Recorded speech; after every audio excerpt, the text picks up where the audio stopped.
late to your own date.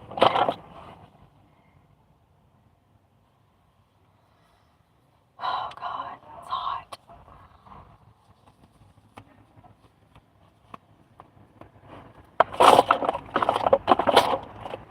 I hope the damn thing works on my face.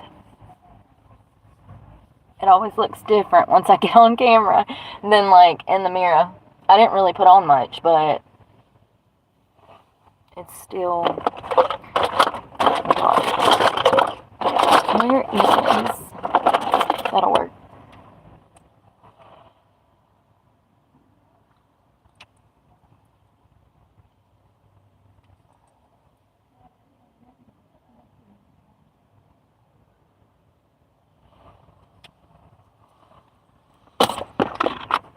I've been in such a rush, I haven't even smoked. Hello, hello. Let me go ahead and set this because y'all know before people get crazy. Hey, Laura, James. Happy Tuesday. 8:17. It is mid-afternoon. 2 o'clock. 2:19. Like, mid-afternoon. I just got out of the shower. I've been running around looking for work all morning. Yeah.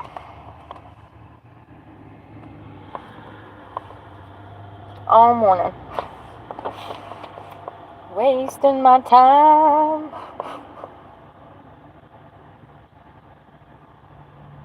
I went and had lunch on the beach because it's right by where I was looking for work.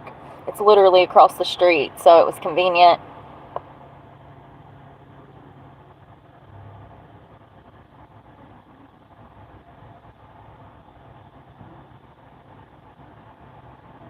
Workout paused. I wasn't working out. Oh God, did I leave that running? I did some yoga. I'm just trying to stretch since I'm not working out.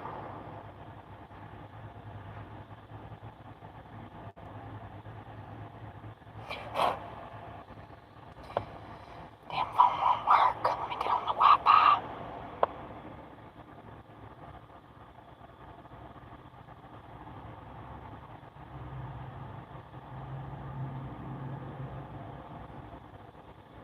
At least I don't have any problems getting on the Wi-Fi in this part of the city.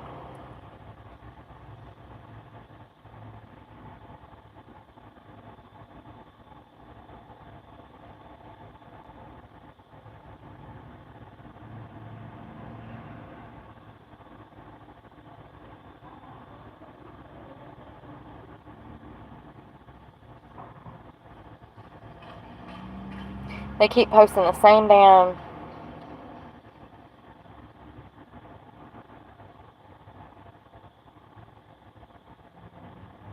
I was looking into the kayak, the guy that went missing in another country with his, what I assume is his lover. If you didn't hear about that, it's crazy. The guy faked his death. Then he went through the Canadian border where they checked his passport and notified, like, that sent off red flags through the Canadian government and the U.S. government because he was reported missing, you know, and they found out that he had fled to the UK. And the sheriff said this morning, the sheriff said that they will also pursue restitution for the expenses of the search that have been funded by taxpayers, because it was almost a 60-day search. They were out there looking for his body, and he was alive the entire time.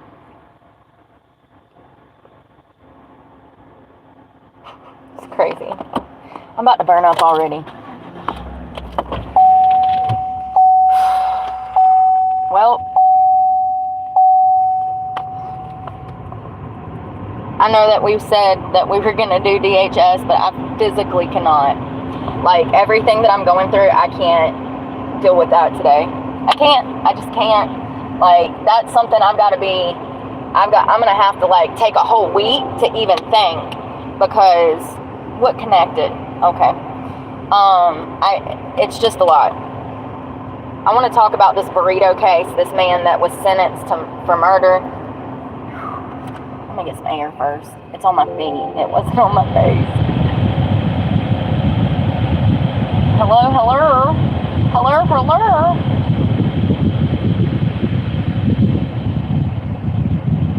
Pennsylvania, it's freezing up there, ain't it? I don't know. I don't go to cold states. I don't do cold weather. At all. At all. I become evil in cold weather. My mental health starts declining in cold weather. I can't even eat and take care of myself in cold weather. Do not expect me to be content in cold weather. I'm about to sneeze. Jesus Christ, you guys. Suboxone sneezes. Indiana. Hey, Amy.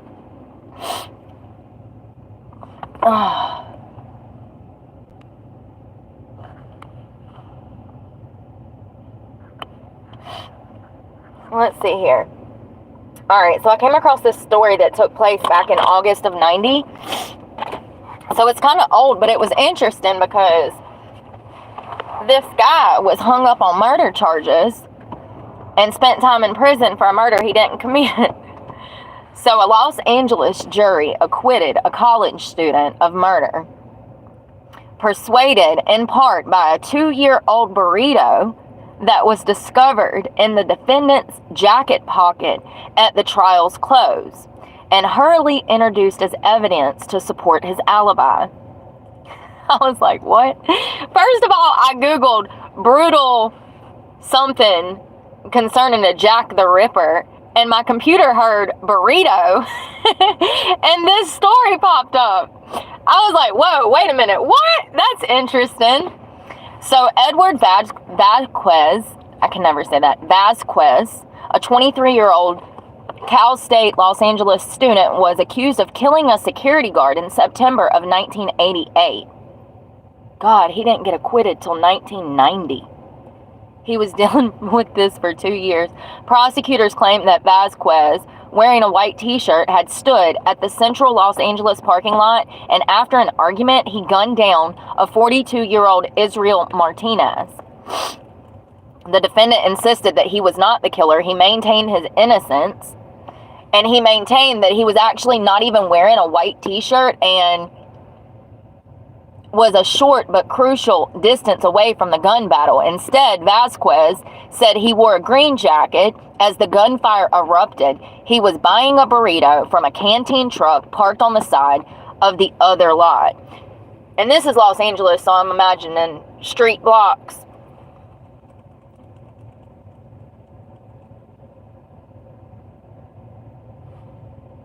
The jury had already begun deliberations last week.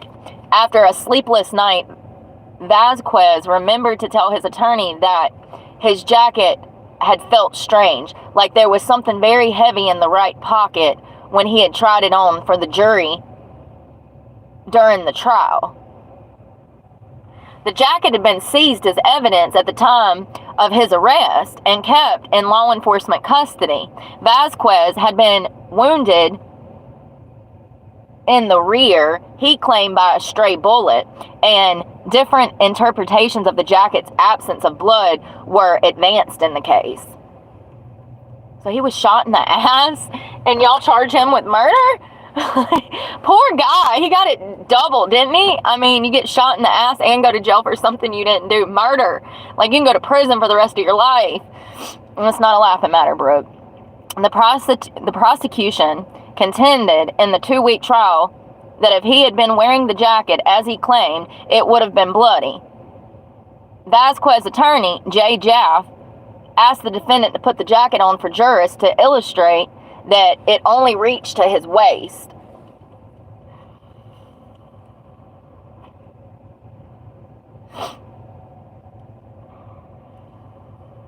So prosecutors were saying that the jacket should have had blood all over it because he got shot in the ass. The attorney made him put it on in front of jurors and it only reached his waist. So if he got shot in the ass, you see what I'm saying? The coattails are not going to be draping over his ass. On Friday, his attorney asked to re-examine the jacket and discovered the burrito. The jury was summoned, and Los Angeles Superior Court Judge Stanley Weisberg allowed Jaff to reopen his final argument, citing newly found evidence. Quote, he didn't shoot the security guard, and this proves it. As he spoke, the lawyer waved the foil-wrapped, well-preserved burrito before the jurors, who paid close attention. I've proved he's innocent. This prosecution should have never happened. It's shameful. On Tuesday, the jury announced a verdict for acquittal. Later, jurors said the theatrical burrito presentation had heightened their concerns about the inconsistencies in the testimonies of the prosecution's case. Jurors said they initially split 8-4 for acquittal before the burrito was retrieved and reached, I can't never say that word, unanimity on Tuesday.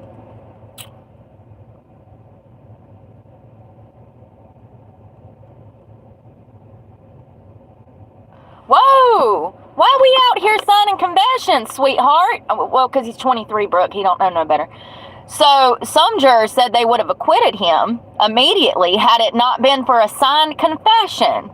Babe. Well, he has been in jail for 2 years. I told y'all a lot of people plead guilty to shit that they didn't do because they just want to get out of jail.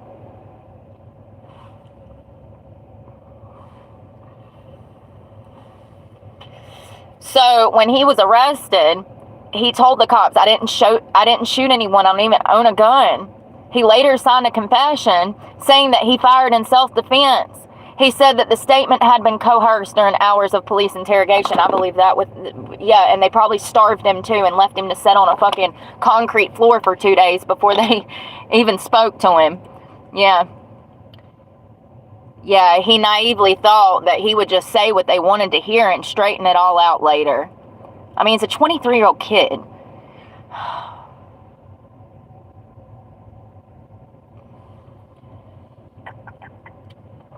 His attorney said that he had to endure a nightmare for 2 years just because he was at the wrong place at the wrong time and he was hungry. I mean, once again, going back to that officer, Thomas, who shot himself last week. Imagine you're at a taco stand in the middle of New York City and some cop gets shot and they come and arrest you. I mean, it's just scary. It's scary. And then he sat in jail for 2 years before his attorney, who I couldn't find out if he was court appointed, but I do believe he was court appointed. But before his attorney was able to get him out, he was freed on $10,000 bail shortly after his arrest. But he was forced to drop out of college, and his family had to mortgage all they owned to help pay for his defense. So he did have a paid attorney, and that's probably why he didn't go to jail for something he didn't do. That's crazy. His parents, brother, fiance, and baby daughter were in court with him. So this happened when he was 23 and he was 25 when he got out. I just hope that he continued on the great path he was on. He would have been convicted for 17 years to life in prison had he been convicted.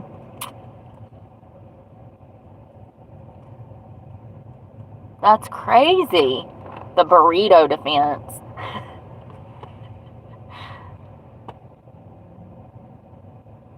So there's a lot going on in North Carolina today. They found 2 dead bodies up in Northampton County.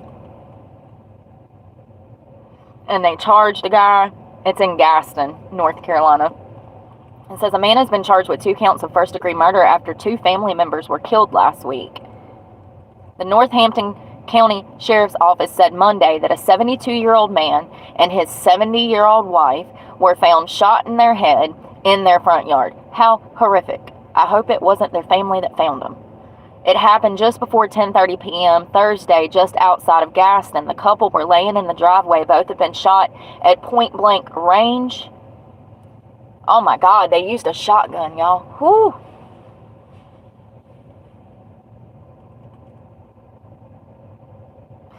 The couple's vehicles had been stolen, and so they put out an APB for it, if that's what it's called, a BOLO, be on the lookout. And they found that car in the Roanoke Rapids Hotel parking lot.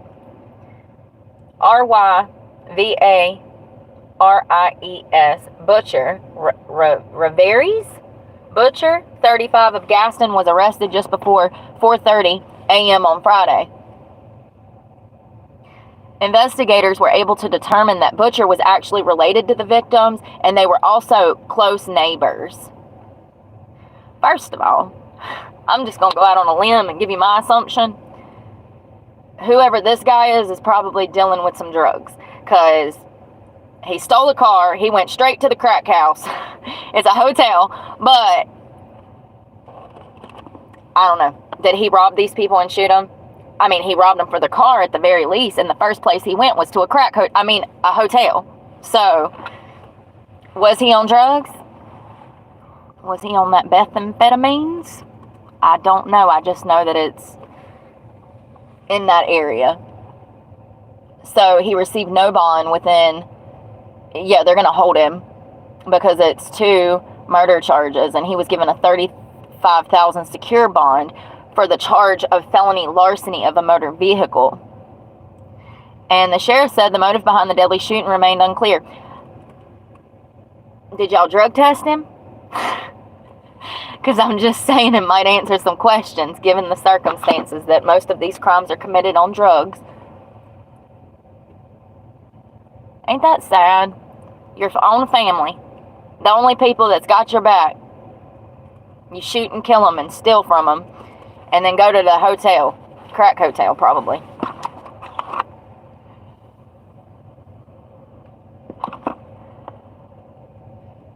And it didn't even have the victims' names listed in the article, which is weird.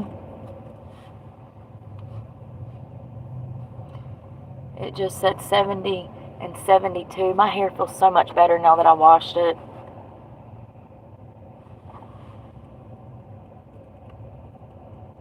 So once again, when I was looking for Jack the Ripper stuff, I ran across another story of the torso murders, and I didn't even know. They never caught this guy either, just like Jack the Ripper, just like the Zodiac Killer. They never caught the torso murderer, and it's called the Kingsbury Run murders. Now, this happened back in the early 1900s, 1935 through 1938, and this person was a serial killer, and he actually murdered and dismembered at least 12 victims, only 2 of which were ever positively identified because he brutally murdered them and they didn't have the pieces to identify these people. And this was also during the Depression, so the world was crumbling, honey. People were standing in, people would walk uphill 5 miles and back home uphill 5 miles to stand in line for beans and porridge. And, this was the Great Depression. My mama was alive back then.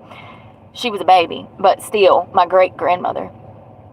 So I'm going to read this because it's pretty interesting. I didn't get through all of it. It said, this killer is officially unidentified, yet researchers of today are quite certain who committed these horrible crimes. Now, this was updated in 2022, and this happened in Cleveland, Ohio.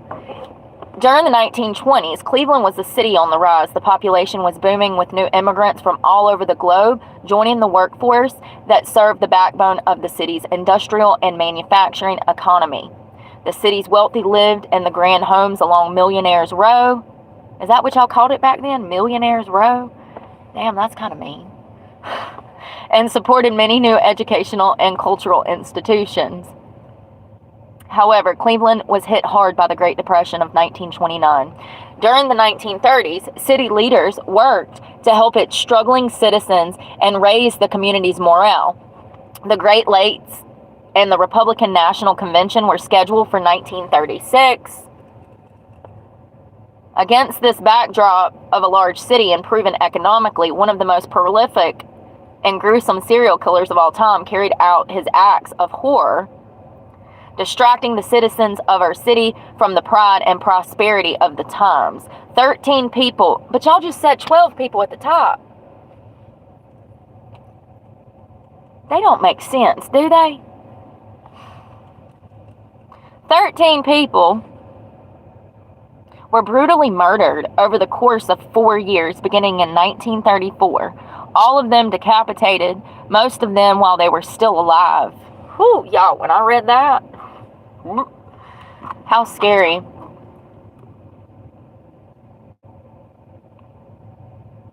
How do you do that when I just don't understand? All of them decapitated, Brooke. Most of them while they were still alive. Then the murders ended as abruptly as they begun. Although Safety Director Elliot Ness claimed to have solved the crimes, no suspect was ever officially identified, and no one was ever brought to trial. To this day, the Kingsbury Run murders remain one of the most sensational and intriguing unsolved crimes in our nation's history. And they do have pictures, which is kind of creepy. They're autopsy photos, so... Yeah, I know, Troy. Oh, and speaking of which, I need to put out my little sign, y'all, because... Oh, look at this autopsy photo. This is one of the victims.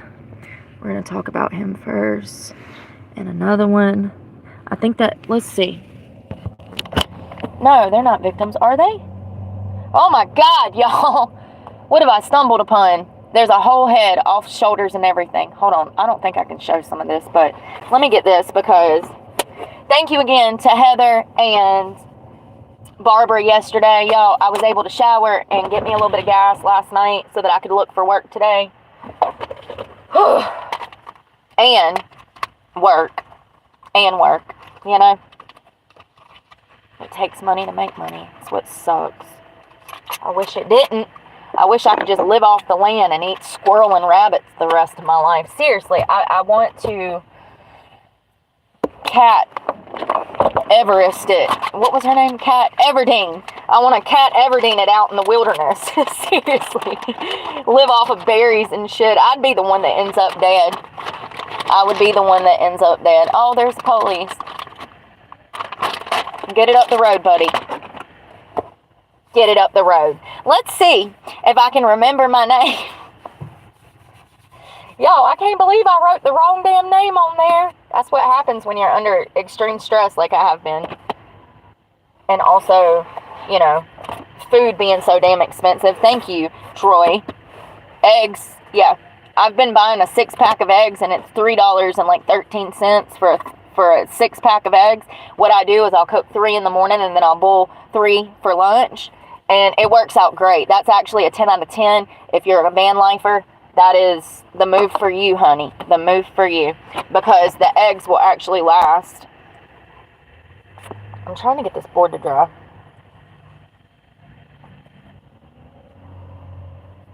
What is my name? Last time y'all said I did it backwards, so let's try it this way. I think it's still supposed to go the other way. You know what?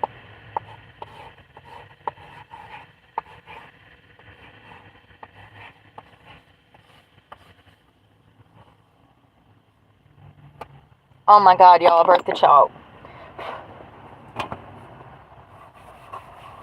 Didn't I tell y'all I get anxiety from writing on the chalkboard? I'm literally about to have a panic attack right now just trying to do this. I hate this. This is why I'm not a teacher.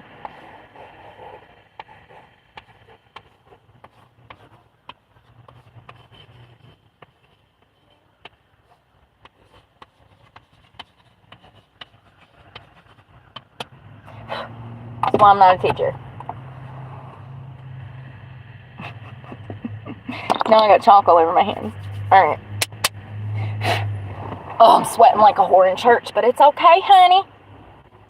So it says Kingsbury Run is a prehistoric riverbed running from the flats of the Chattanooga River near Lake Erie to about East 90th Street. Train and rapid transit tracks still run through the run, bordered by the Northern Woodland Avenue on the... Yeah, listen, I don't need directions. I need information. Ooh, it says that people during the Great Depression, they lived in the poorer communities lived in appalling conditions. It was that bad. Damn, Mama. No wonder you's a tough cookie. You grew up at the worst time. She was, too. She was a spitfire. Sweet, but also didn't take no shit off nobody. Trash and filth dominating the makeshift hobo jungle, that's what they called it, that occupied much of the run. These people, most of them transients, often rode the rails to escape brutal Cleveland winters or simply just to keep it moving. I know that feeling. The area just to the east of the run was known for the Roaring Third Police Precinct, home to the bars, brothels, flop houses, and gambling dens. In this grim setting, the most notorious murder cases in Cleveland's history would unfold.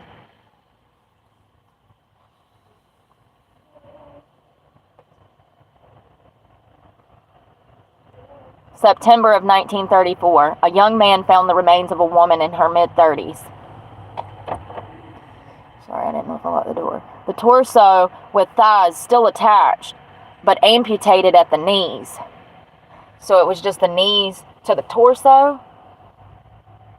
Had washed up on the shores of Lake Erie, just east of Brathahenel. Y'all, why don't they name stuff normal names? Chattanooga County Coroner A.J. Pierce noted that chemical preservatives on the skin, which had turned it red and leathery. Chemical preservative on the skin. The subsequent search yielded just a few other body parts, but her head was never found. The woman was never identified and was soon referred to as the Lady of the Lake. It wasn't until 2 years later that this find would include in its official killing total and thus became known as victim number 0. Hold on. It wasn't until 2 years later that this find was included in the official total number of killings by this same person. Thus, this became number 0 because they didn't know that this woman was linked to the other ones that were soon to come.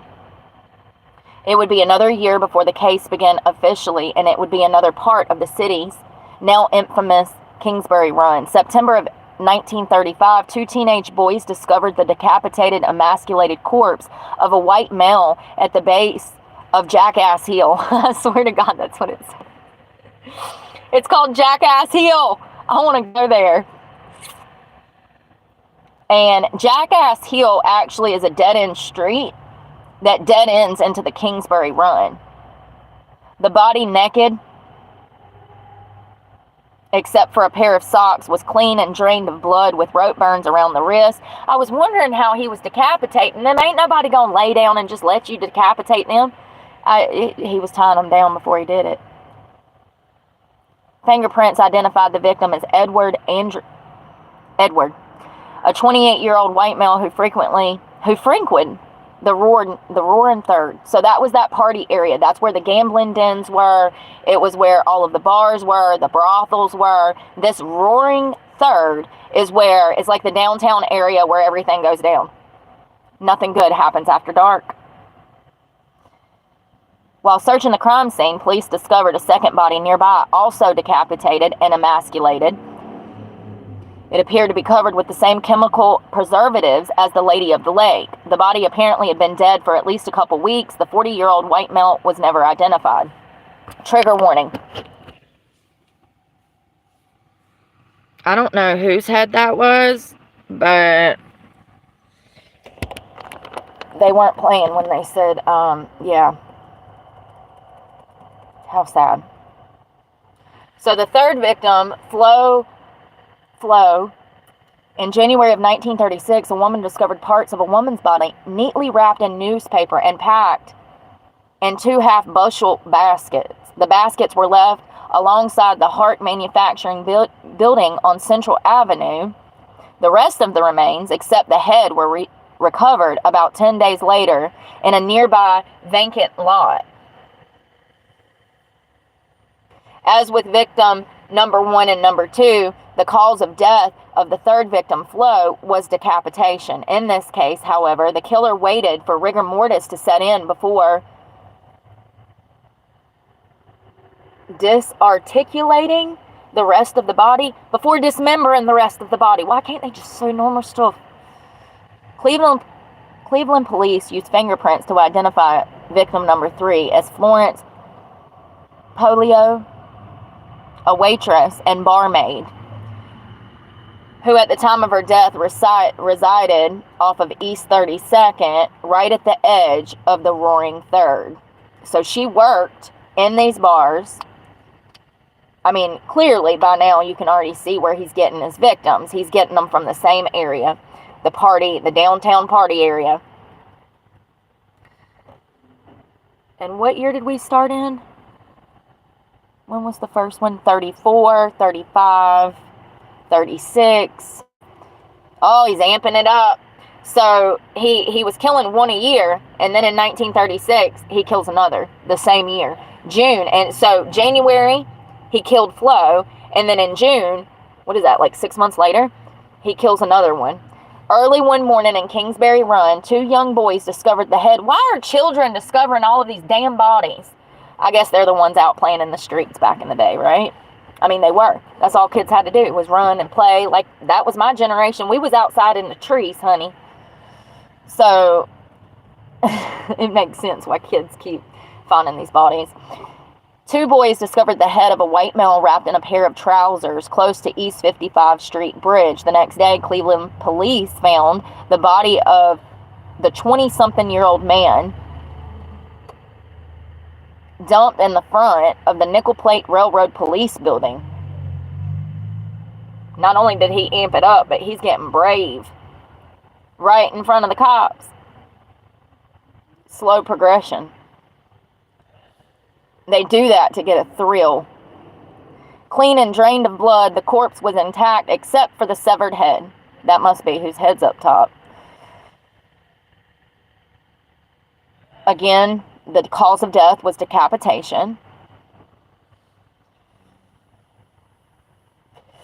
In spite of a fresh set of fingerprints and the presence of 6 distinctive tattoos on various parts of the body, police were never able to identify the victim. A plaster reproduction of the man's head, along with a diagram of the kind and location of the tattoos, were displayed at the Great Lakes Exposition of 1936. More than 100,000 people saw the death mask and tattoo chart, but the tattooed man was never identified. Damn, that's sad, y'all. The original death mask, along with 3 others from the case, are on display currently at the Cleveland Police Museum. Wow, he's amping it up. What did I say? So, January of 36, June of 36, we just covered, and then July, just a month later, he's back out in the streets killing more people. A teenage girl come across the decapitated remains of a 40-year-old white male while walking through the woods near Clinton Road and Big Creek on the near west side of Cleveland. The victim had been dead about 2 months. Ooh, July. So that means that he would have killed January, February, March, April, May. So this would have actually been a body from May. Do you see what I'm saying? The timeline. It's just interesting to see how he was killing once a year, and then he progressed to January, and then May, and then June, and then we got September coming up.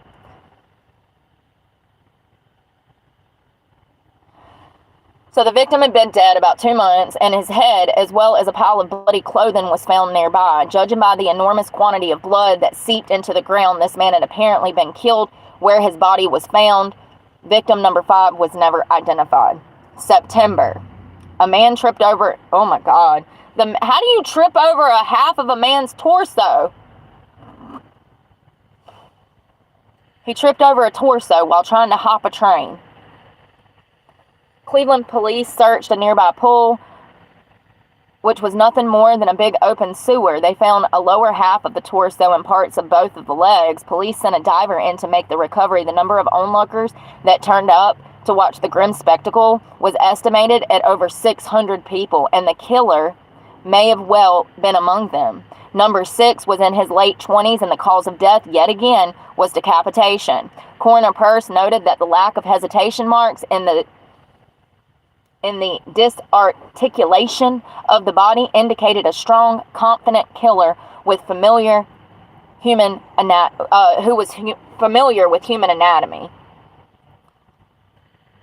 The victim died instantly when the head was cut off in one bold, clean stroke. How can... That's crazy. Victim number 6 was never identified. The fall of 1936, but September's fall. Is this like October or November? Like, fall of the same year. The media frenzy. 6 brutal killings in 1 year, and the police had neither clues nor suspect. The Cleveland Press, the Cleveland News, and the Cleveland Plain Dealer all reported almost daily on the killings and the lack of a suspect. Who was the Mad Butcher of Kingsbury Run? Given the mounting pressure, they appointed a safety director to get involved with the case.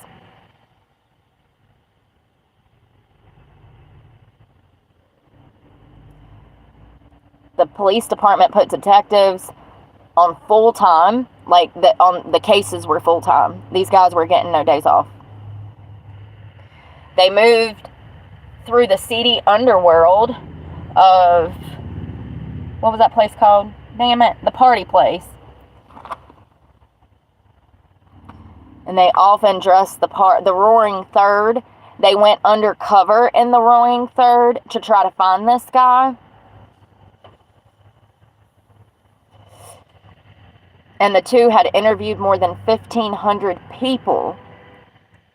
And the department as a whole interviewed more than 5,000 people. This is the biggest police investigation in Cleveland history. The November elections returned Harold Burton as mayor, but the coroner was replaced by a young Democrat and now legendary Samuel Gerber. Gerber's fierce dedication to medicine, coupled with his law degree, put him at the forefront of the investigation. He must not be that popular because I don't know who he is. February of 1937, a man found the upper half of a woman's torso washed up on shore east of that weird-ass city again, Brahteenahl. Unlike the previous victims, the cause of death had not been decapitation. This had happened after she was already dead. The lower half of the torso washed ashore 3 months later. The woman was in her mid-20s and was never identified.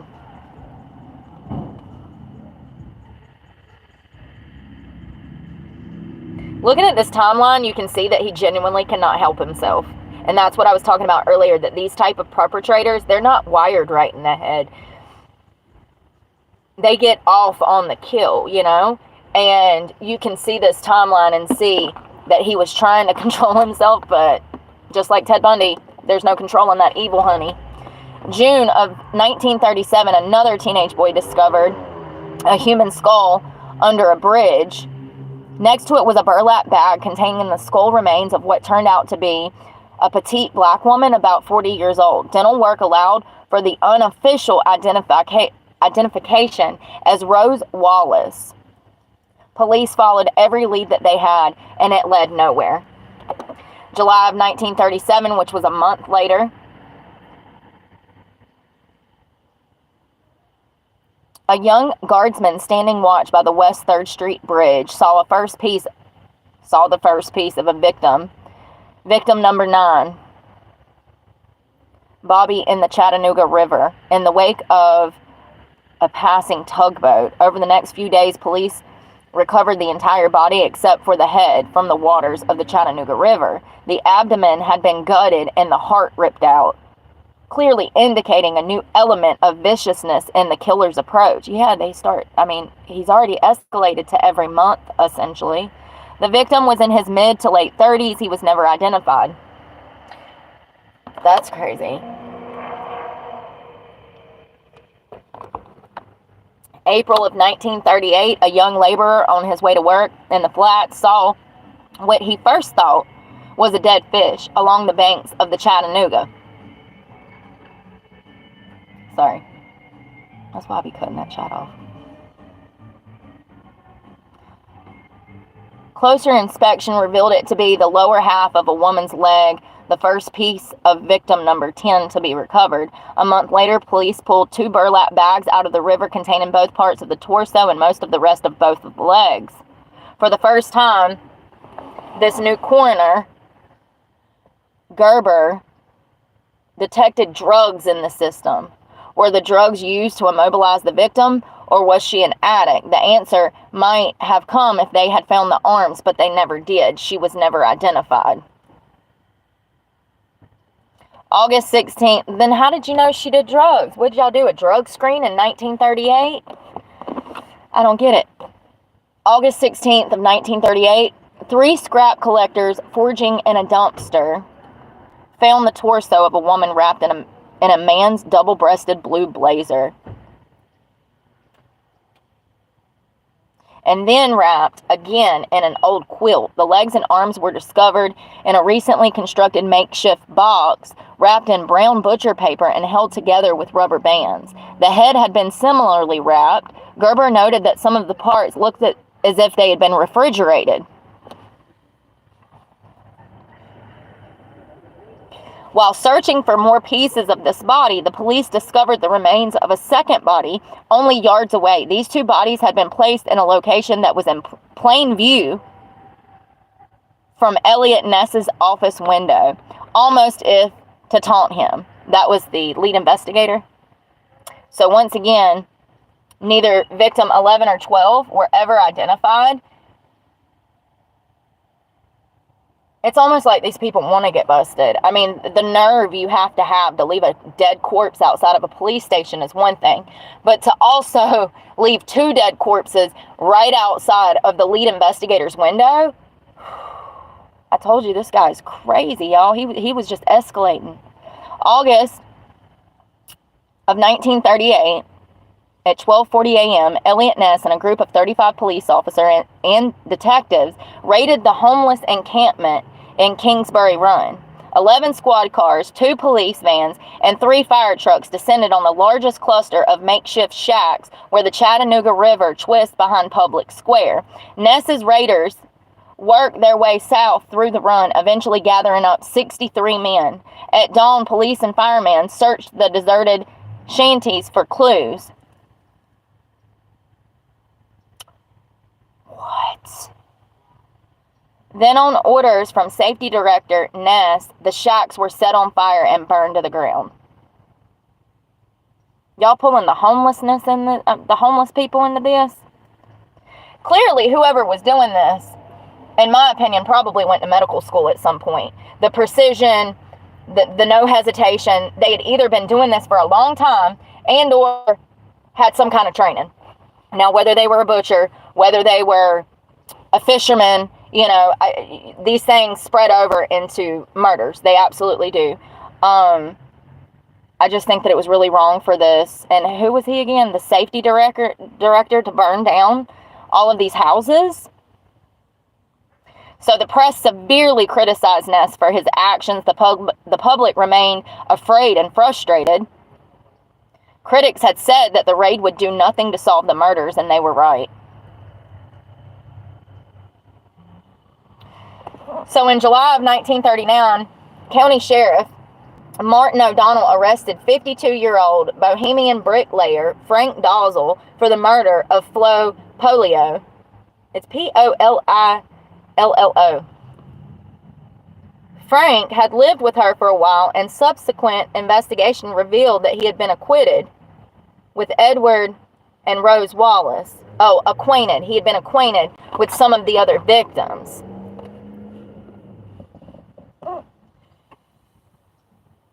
So it looks like he gave a confession, but it was a bewildering blend of incoherent ramblings,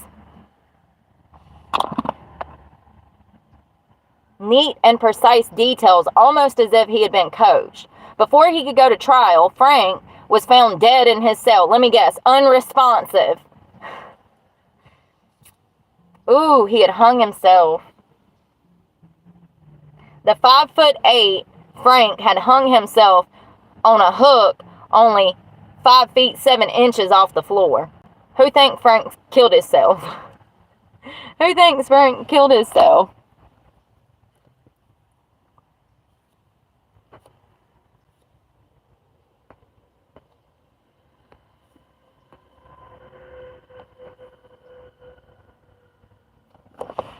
Let's see.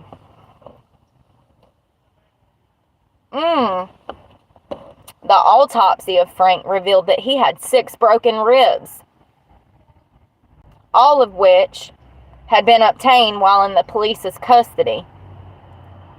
To this day, very few people believe that Frank Dozel was the torso killer. Poor guy. God, how many people have already been hurt by this police department? Because they don't know how to do their damn jobs. So it says the Kingsbury Run murders remains one of the most perplexing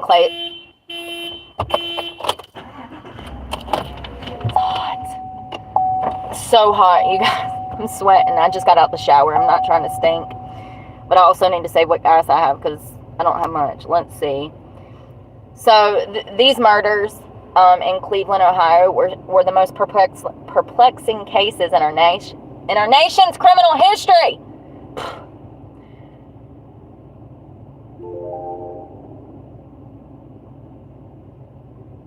Wow. So Elliot Ness, the Department of Safety or whatever, he was lead the investigation for the killer.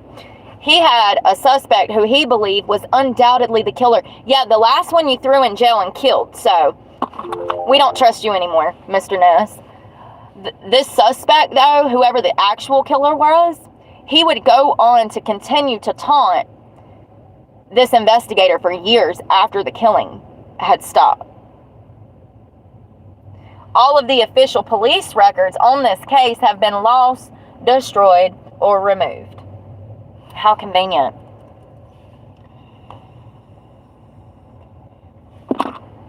God, I'm so good sometimes, you guys. While the case is officially unsolved, many believe the identity of the torso killer has been known since the 1930s. Mysterious Dr. X was investigated by the police and interrogated by Elliot Ness, but no physical evidence was found linking him to the crimes. Most likely, Dr. X was Francis E. Swidney, an intelligent, skilled, and very troubled surgeon who lived near Kingsbury Run. Dr. Sweeney had the surgical know-how, as well as the access to facilities ideally suited for dismembering bodies. Despite a week-long interrogation by Elliot Ness and other high-level investigators, Sweeney never confessed. However, immediately after Sweeney committed himself to a sanatorium,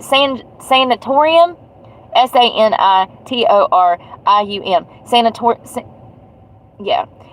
After he committed himself to this, what the hell is that? Is that a hospital? Is that a mental hospital? Let's see.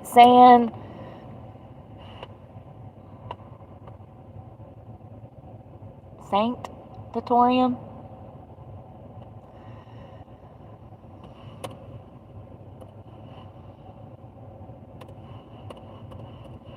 There we go. Yeah, it's a mental facility. So this doctor, who was interrogated by Mr. Ness, he committed himself to a mental asylum and the murders stopped. No more decapitated bodies after he committed himself to the mental asylum. And it says it's a medical facility that specializes in the treatment of long-term illness.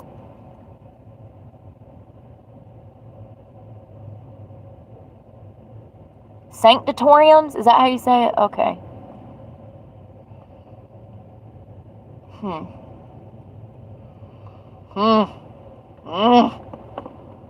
How creepy is that?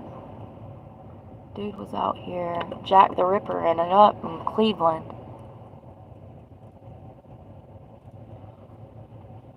Hello, an insane asylum. That's what I thought. An insane asylum.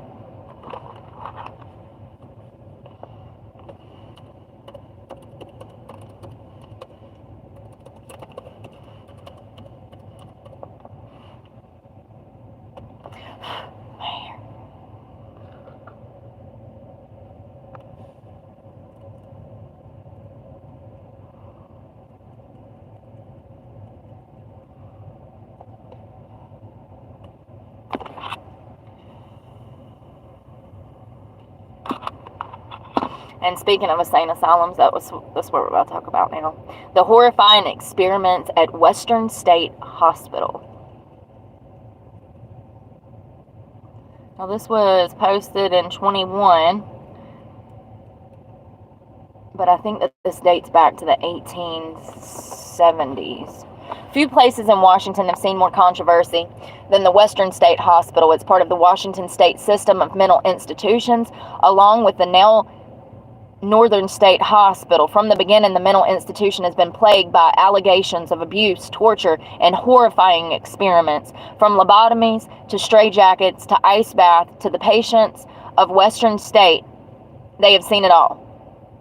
Many patients were wrongfully admitted without having any prior mental disorders. Part of the hospital is abandoned and the lies that it ruined. And the lies in ruin. Part of the hospital is abandoned and it lies in ruins. Those who visit the ruins claim to have encountered ghosts, spirits, and come to face with demonic presences. The asylum graveyard is also haunted with over 32 unnamed bodies under the soil. What the frick? So what, y'all just tested them like guinea pigs and then threw them in the ground and didn't even damn... Ooh, how horrible. I don't want to go there. I don't believe in ghosts, but I do believe in demonic spirits.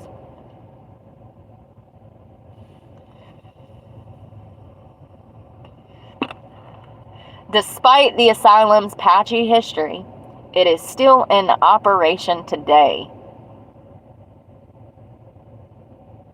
Oh, even now the hospital has current controversy with stories of sexual harassment, workplace discrimination, and several escapes. Lovely.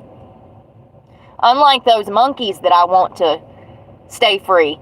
I don't want anybody out of here to stay free. You know what I mean? Not unless they're sane.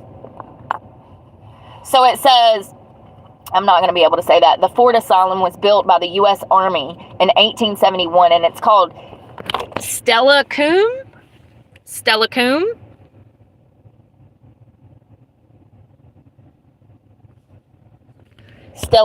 I'm sorry. I need to, thank you. My big ass head. My big old head in the way. There we go. So, this fort was built by the U.S. Army in 1871. Over 20 years before the Washington even become a state. Washington wasn't even a state when they built this place. The asylum grew to encompass over 800 acres of land, becoming a massive, sprawling complex. It had a dairy farm that supplied food to the patients, and the excess was sold to bring in revenue for the asylum. Despite being rather nice on the outside, the patients at Fort Steilacoom were subjected to horrifying abuses. The patients were neglected, abused, and locked away with no outside contact, sometimes for several months. Sanitation was lacking, and the rats and disease were rampant.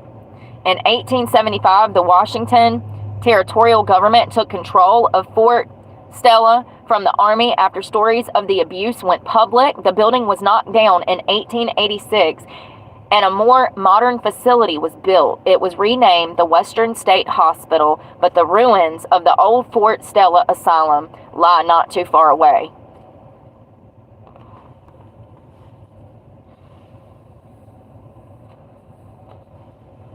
So the Western State Hospital was definitely an upgrade from Fort Stella, and I'm not, y'all know what I mean. Y'all done seen it. If you want to go find it, go find it. I'm calling it Stella, and that's the name. So they upgraded, but the abuse continued in the hospital, in the asylum. Many were involuntary committed, being labeled insane despite having no actual mental disorder. Just like today, their assets were seized and put in the hands of a guardian who was court appointed. Sometimes people were committed by close friends or relatives who just wanted to get a hold of their riches. I mean, this is better than killing them. We talk about so many stories where people kill their parents or kill their loved one for money. I think this is worse. I'd rather you just kill me than commit me to a place like this. You know, just take it all. You can have it. Sometimes people were committed by close friends or relatives who just wanted to get a hold of their riches. Like at Fort Stella, several patients at Western State were falsely imprisoned, being denied any contact with the outside world, such as the story of Alice Vinsot, Vinsot. An otherwise healthy woman, she had been committed by a relative in the early 1900s for the sole purpose of taking control of her assets. Unlike other patients, Alice was deprived of any other form of contact or entertainment and was barred from leaving her room. First of all, I find it interesting that they say that she was barred from any entertainment. No Bible, no book. There wasn't technology back then. They refused to allow her to read or even have anything to write with. In my opinion, that is inhumane. That is mental torture and anguish when you lock a person in a room with nothing but four walls, 24 hours a day, 7 days a week, 365. And that is what we have going on in our prison systems and jails. They don't even allow the inmates books anymore. They're taking all of the books out of the prisons and out of the jails. She was forced to sit in an empty metal ward for 6 long years, hardly ever seeing the outside world. Desperate to escape, she wrote letters begging for help and explaining her situation. So it looks like she could write, thank God. But it says up here that entertainment was barred. She would drop the letters out of her window, hoping someone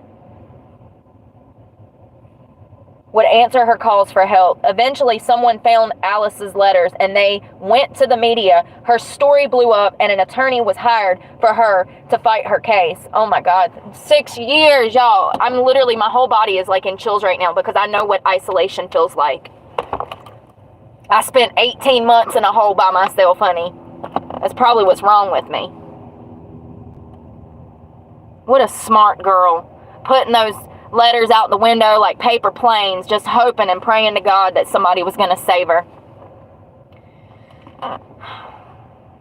She was then declared sane and released. Most patients weren't as lucky as Alice.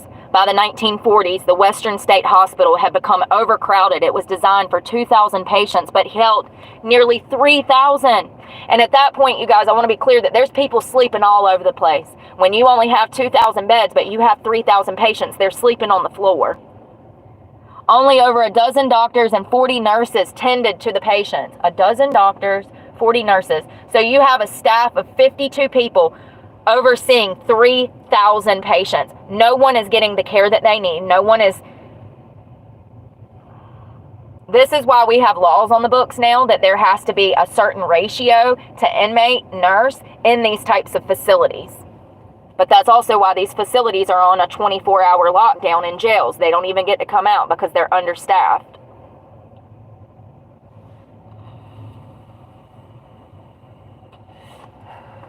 So there's only over a dozen doctors and 40 nurses to tend to 3,000 patients.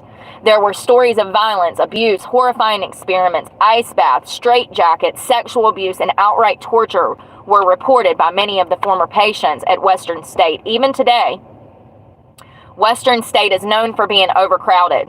There have also been allegations of sexual harassment, workplace discrimination, and several escapes. One of the escapes was rumored to be a murderer.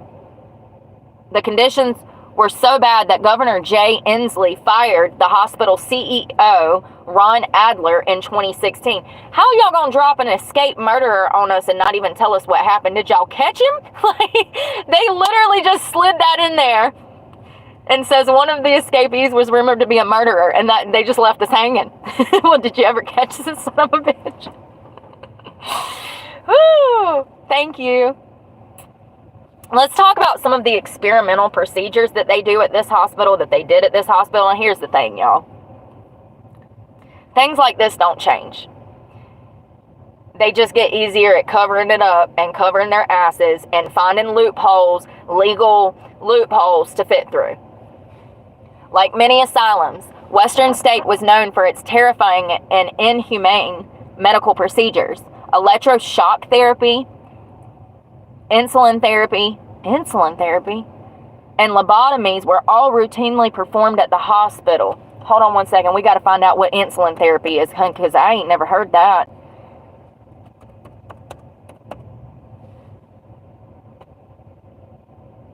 No.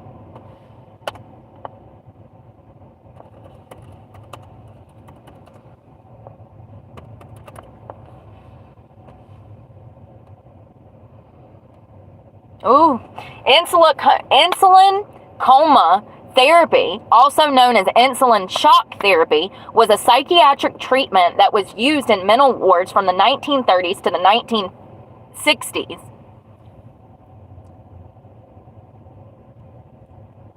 Insulin coma therapy. Patients were given increasing doses of insulin over weeks or months until they became comatose. They were then revived with a glucose solution. Listen, I'm not a diabetes expert, but that just sounds dangerous as hell. The treatment had many risks, including prolonged coma, brain damage, pulmonary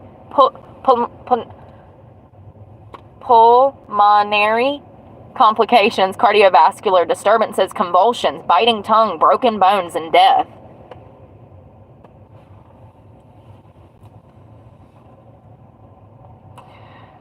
Sounds horrific. So, electroshock, insulin, and lobotomies were all routinely performed at this hospital. Doctors employed these methods in an attempt to control or cure patients. They claimed that procedures could cure all sorts of disorders, from emotional distress to schizophrenia. No, y'all are some weirdos treating humans like guinea pigs, and we shouldn't even do this shit to guinea pigs. They hardly cured anything and usually left the patients much more worse than before. Electric shock therapy. Sorry, you guys, these words are difficult, and I'm not very good at big words. I still a little kid inside. I can't help it. You know, one of my brothers had to get like speech therapy when he was a kid. Maybe I should have got speech therapy and not him. All right, electroshock therapy is still done today, but it was much more intense in the mid-1900s when it was first used. Patients were strapped to a chair and subjected to strong electric currents for hours on end. They suffered side effects like PTSD, you think, heart attacks, and death. Electroconvulsive therapy, as it's called today, is much more milder, with patients under anesthesia while exposed to much softer electric currents. I don't want to. I'll suffer through my bipolar disorder or my being gay. I don't want to. I just think that it's wrong. We've talked about this before. Lobotomies were the worst and most brutal of the medical experiments performed at the State Western Hospital. Once again, what they would do is they would go through the corner of an eye with an ice pick, and they would hit that ice pick with a hammer and jam it up in your brain. And they thought that this was going to help people. Just like allowing children to cut their body parts off. Patients would have a small hole drilled into their head, and doctors would sever the nerves they believed that were causing mental illness. The procedure never worked. The patients were often left with severe brain damage. Those lucky enough to survive or not end up in a vegetative state were left emotionally blunted.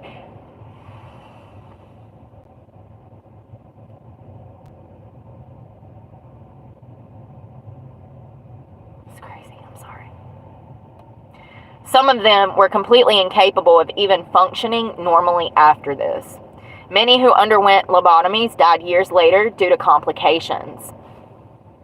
It's just so fucking scary.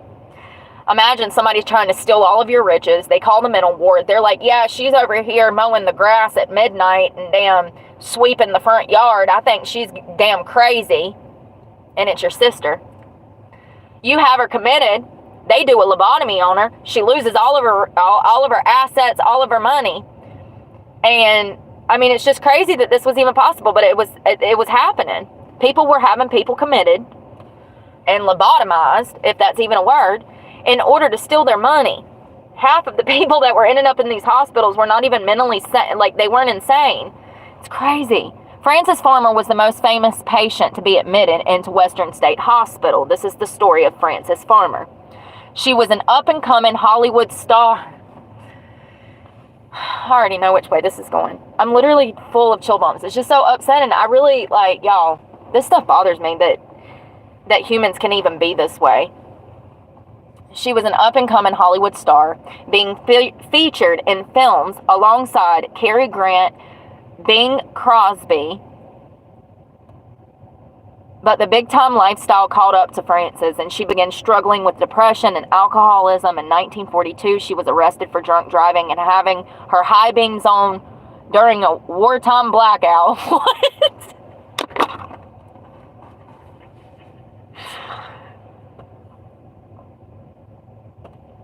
Having your high beams on during a wartime blackout. What the fuck? Is this a COVID thing? We can't leave the house from 7 to 7? No, it was not permitted to have your high beams on during a wartime blackout. Well, I need to know what it is. During wartime, blackout regulations required that all artificial lights were turned off to prevent enemy forces from identifying targets. This included car headlights. And they had to cover their car headlights with stickers or paintings over the top of their headlights, except for a narrow slit. Y'all out here taking people to jail for jaywalking, even back then, huh? Blackouts made driving more dangerous. You think? There were no street lights back then. That's what it says. No street lights, no road lights. And roads were damaged by bombs. The number of road traffic accidents increased during this wartime. Blackouts were a strategic necessity during World War II. They were in place for more than 5 years.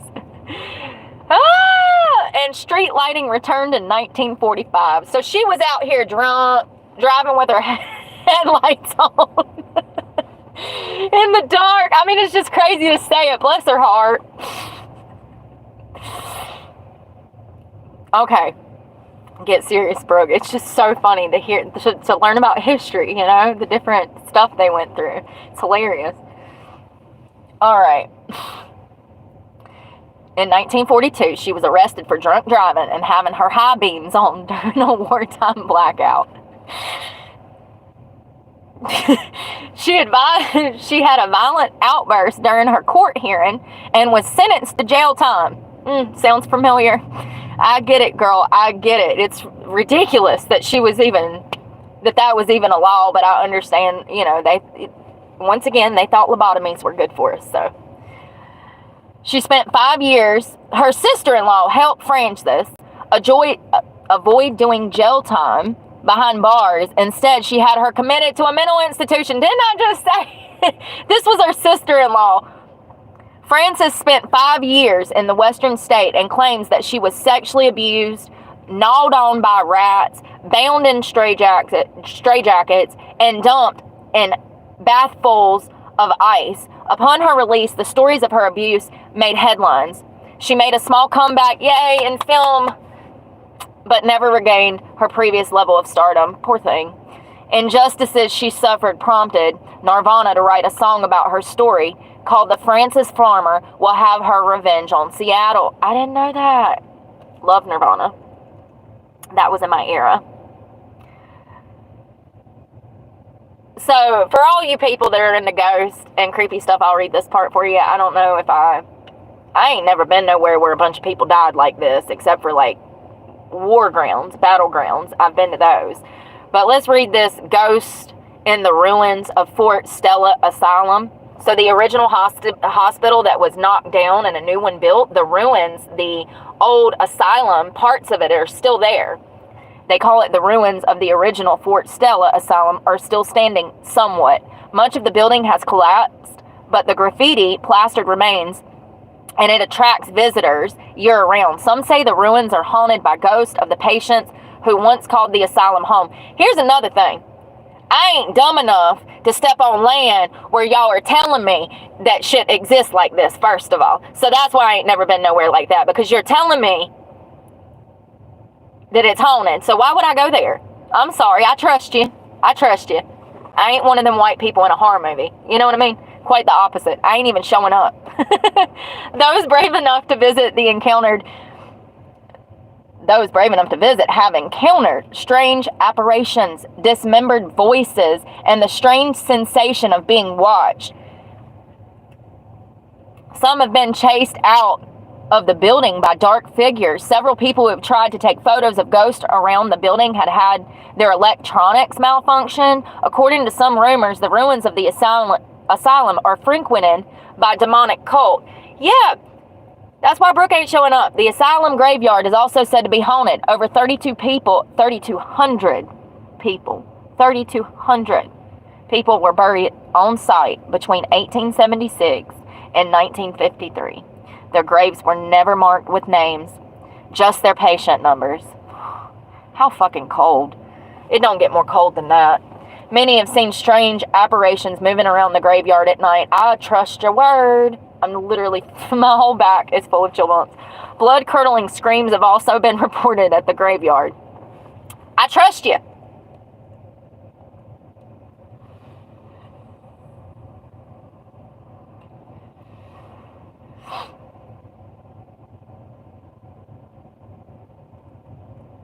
So Northern State Mental Hospital is one of the counterparts to Western State Hospital and shares many of the same stories of abuse and terrifying experiments. So there's two of them.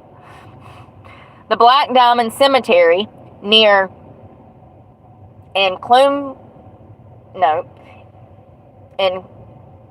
Enumclaw is the final resting place for hundreds of coal miners, and their ghosts are still kicking.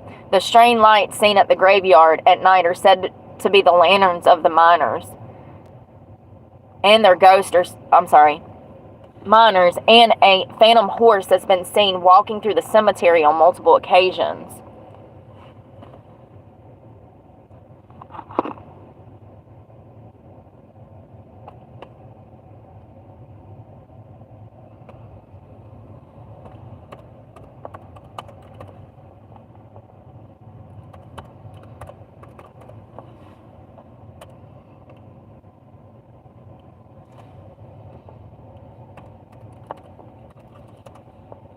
Y'all, that is terrifying.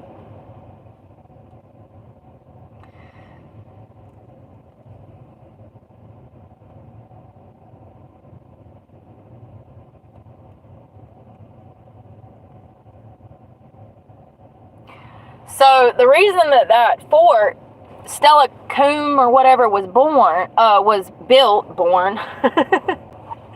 Yep, the building was dropped off by a stork. The reason that it was built was it was a military operations base from the Indian Wars of 1855 to 1856.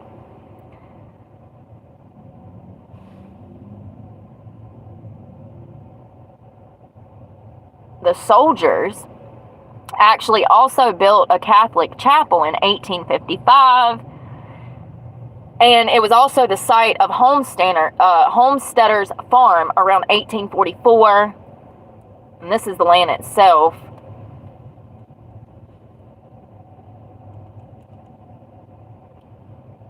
Yeah. So they said that this place was forgotten because of the horror of what took place here.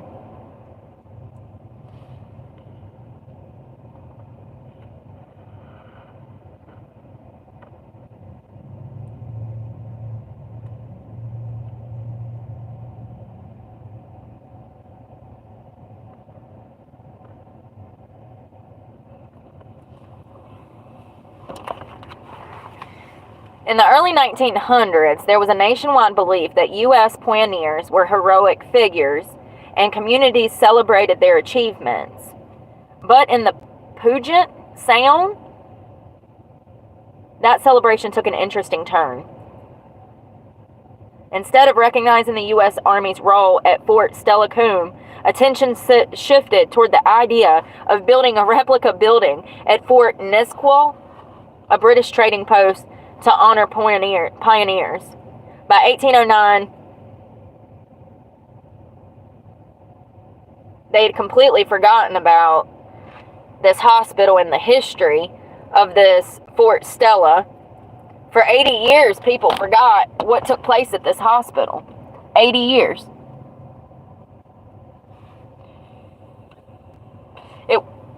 It wasn't until sorry. It wasn't until 1980 that this even started being talked about. Everything that happened back in the 1800s. That's crazy that history can just be forgotten like that. Thank God they brought it back to front and center, because it is important to talk about these things and remember the horrific crap that has come out of science. I mean, that's just worst case scenario, seriously.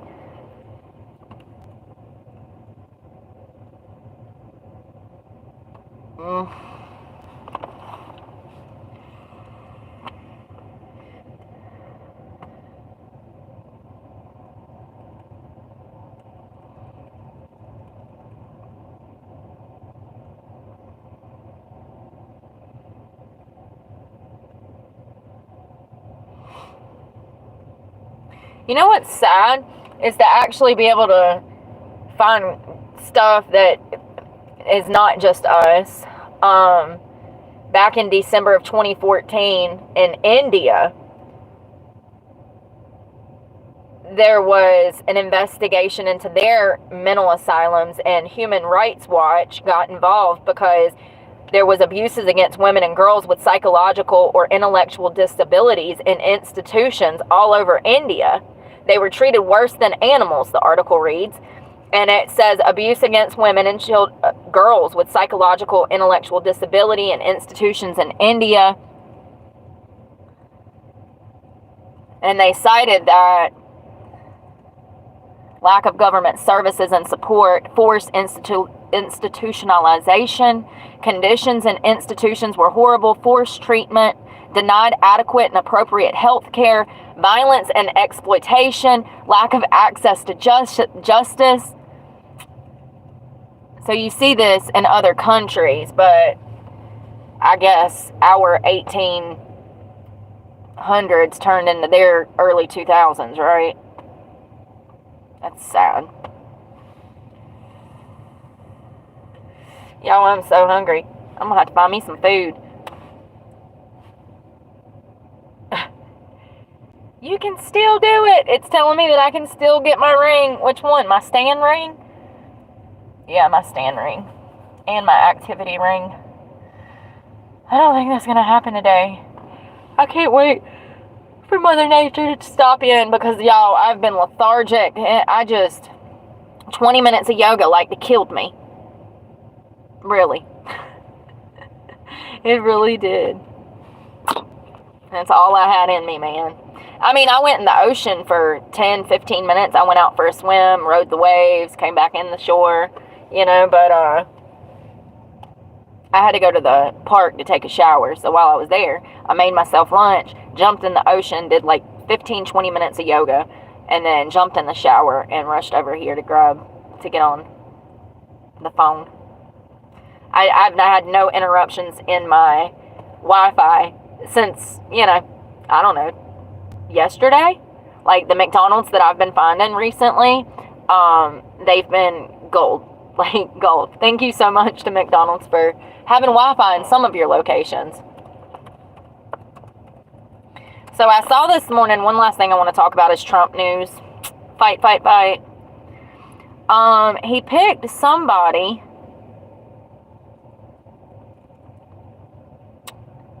Who was it? Mike Huckabee. No. Yeah. Whew. But he's been picking other people too. So he picked Mike Huckabee for the U.S. ambassador to Israel. But there was somebody else.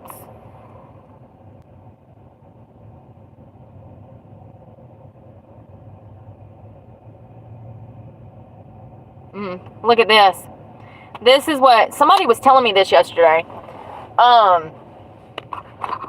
So I don't know if y'all heard about this, but this is really wild. and evil FEMA, the supervisor of FEMA, fired over Trump tax. She says she didn't vote in the election. First of all, this woman, who is the supervisor for the Federal Emergency Management Agency, FEMA, was fired after allegedly directing workers to avoid homes with Trump signs in the yard. Now, this was during the hurricane when Western North Carolina got hit, and FEMA was supposed to show up to help. And they did after like 10 days. And they half-assed. But y'all don't get me started. It makes me so mad. It's just like Maui. Over 200,000 people were affected by this.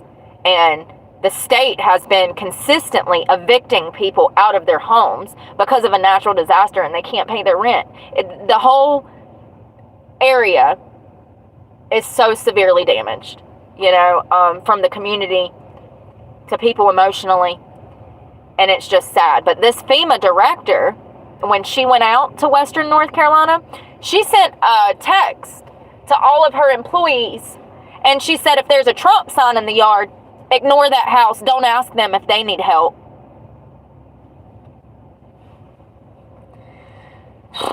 It's just crazy. So she claims that she didn't vote in the presidential race. It doesn't matter, lady. You were telling your team to ignore people in need because of their political beliefs. Tell me you're brainwashed without telling me you're brainwashed. And a sick you-know-what. A sick you-know-what. Do you know how evil you would have to be to even think about harming children in that way, leaving them to starve and die after they've already been waiting almost 2 weeks on your services? Evil. So, this woman, what's her name? Washington, who served as the FEMA director, deployed, hold on, blah, blah, blah, blah. So it says, the Daily Wire, love the Daily Wire, please give me a job, please. I just need a good camera and some people to help me. The Daily Wire leaked text messages advising her team. She was advising her team members not to canvass homes that had signs showing support for Trump.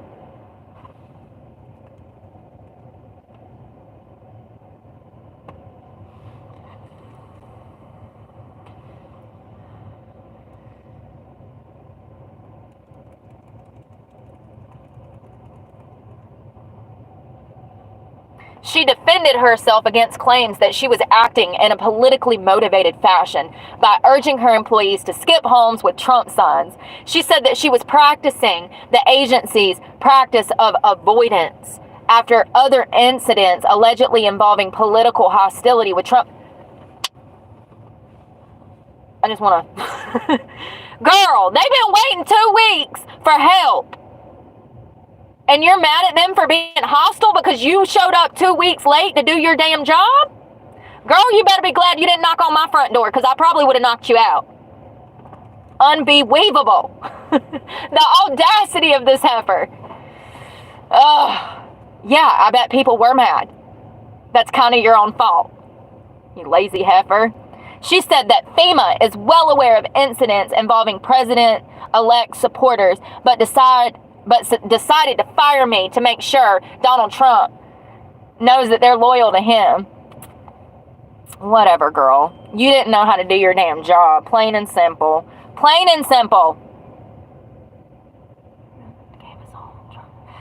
While she would not require her team to canvass homes with Trump signs, she added that they would still register them if they came outside and asked for assistance. She said she has also noted hostilities from houses with signs in support of Harris and others with no political signs at all.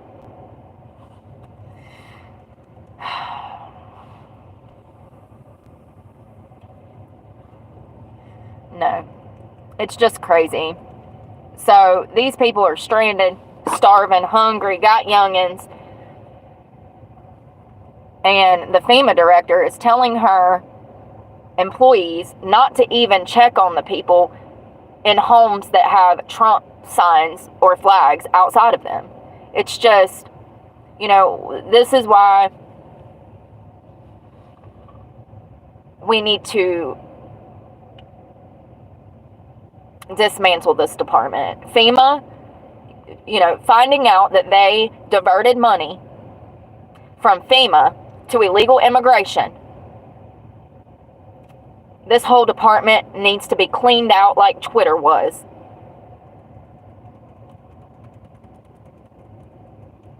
And that is part of Project 2025.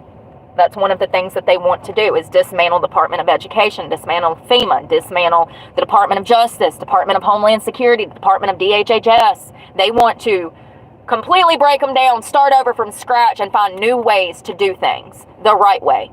Because what we are doing right now, this DEI hiring, tell me, I don't even know what she looks like. Hold on, let's go see if I can find a picture.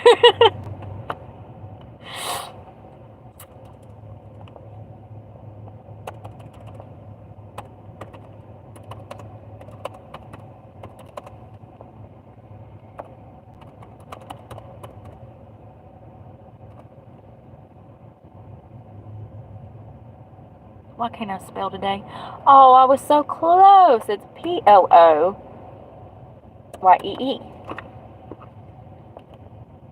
What was her name? Washington.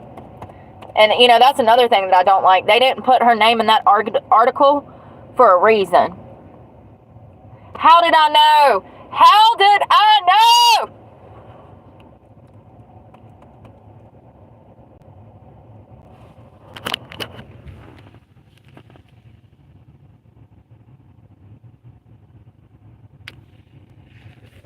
How did I know?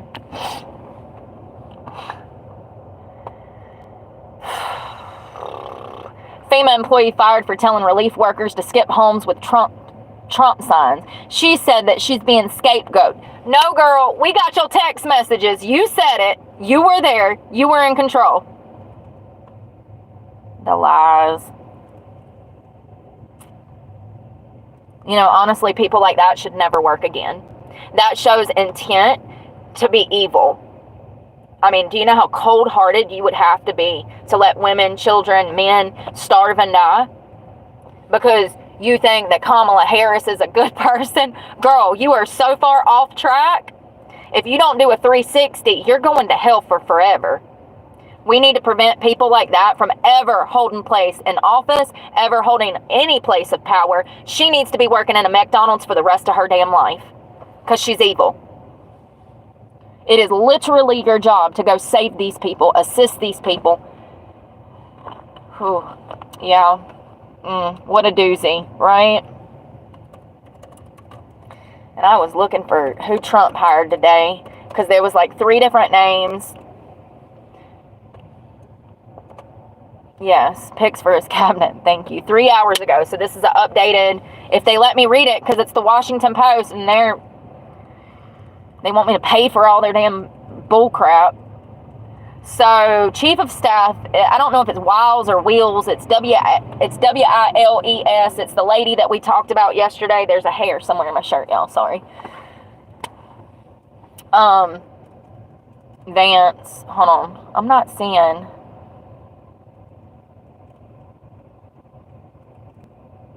Well. Susie Wiles, that was his campaign manager, and she will be the first female White House Chief of Staff. Yay! That's a win for women's rights. What a position to be the first. Like, girl, maybe Tulsi Gabbard will be the first woman president. How great would that be? I think that, honestly, if there was ever a woman to be president, it would be her. Hands down. I haven't seen any woman carry their self with such strength and class as she does. It's crazy that she used to be a Democrat just like me. I guess we all used to be on the other side, right? Welcome to the light. Welcome to the light. So, Secretary of Defense is the senior executive in the Defense Department overseeing the U.S. military and Pentagon bureaucracy and reporting directly to the president. This position requires Senate confirmation. So But I thought that I saw that he already picked that. Well, it's saying they haven't, Brooke. This was 3 hours ago. He hasn't. Mike Rogers, the Alabama Republican, is chairman of the House of Armed Services Committee and a defense hawk. He is not seen to be as close to Trump as some of his other nominations. He has touted a need to spend more on defense to counter China and touted U.S. assistance for... Oh, no. Don't like you already. Touted U.S. assistance for Ukraine. Ukraine has had enough help. We got Americans that need help because we've been helping Ukrainians. That's a negative, Captain. So, John Ernest, potential candidate for Secretary of Defense. And I could have swore I saw he already picked one, y'all, but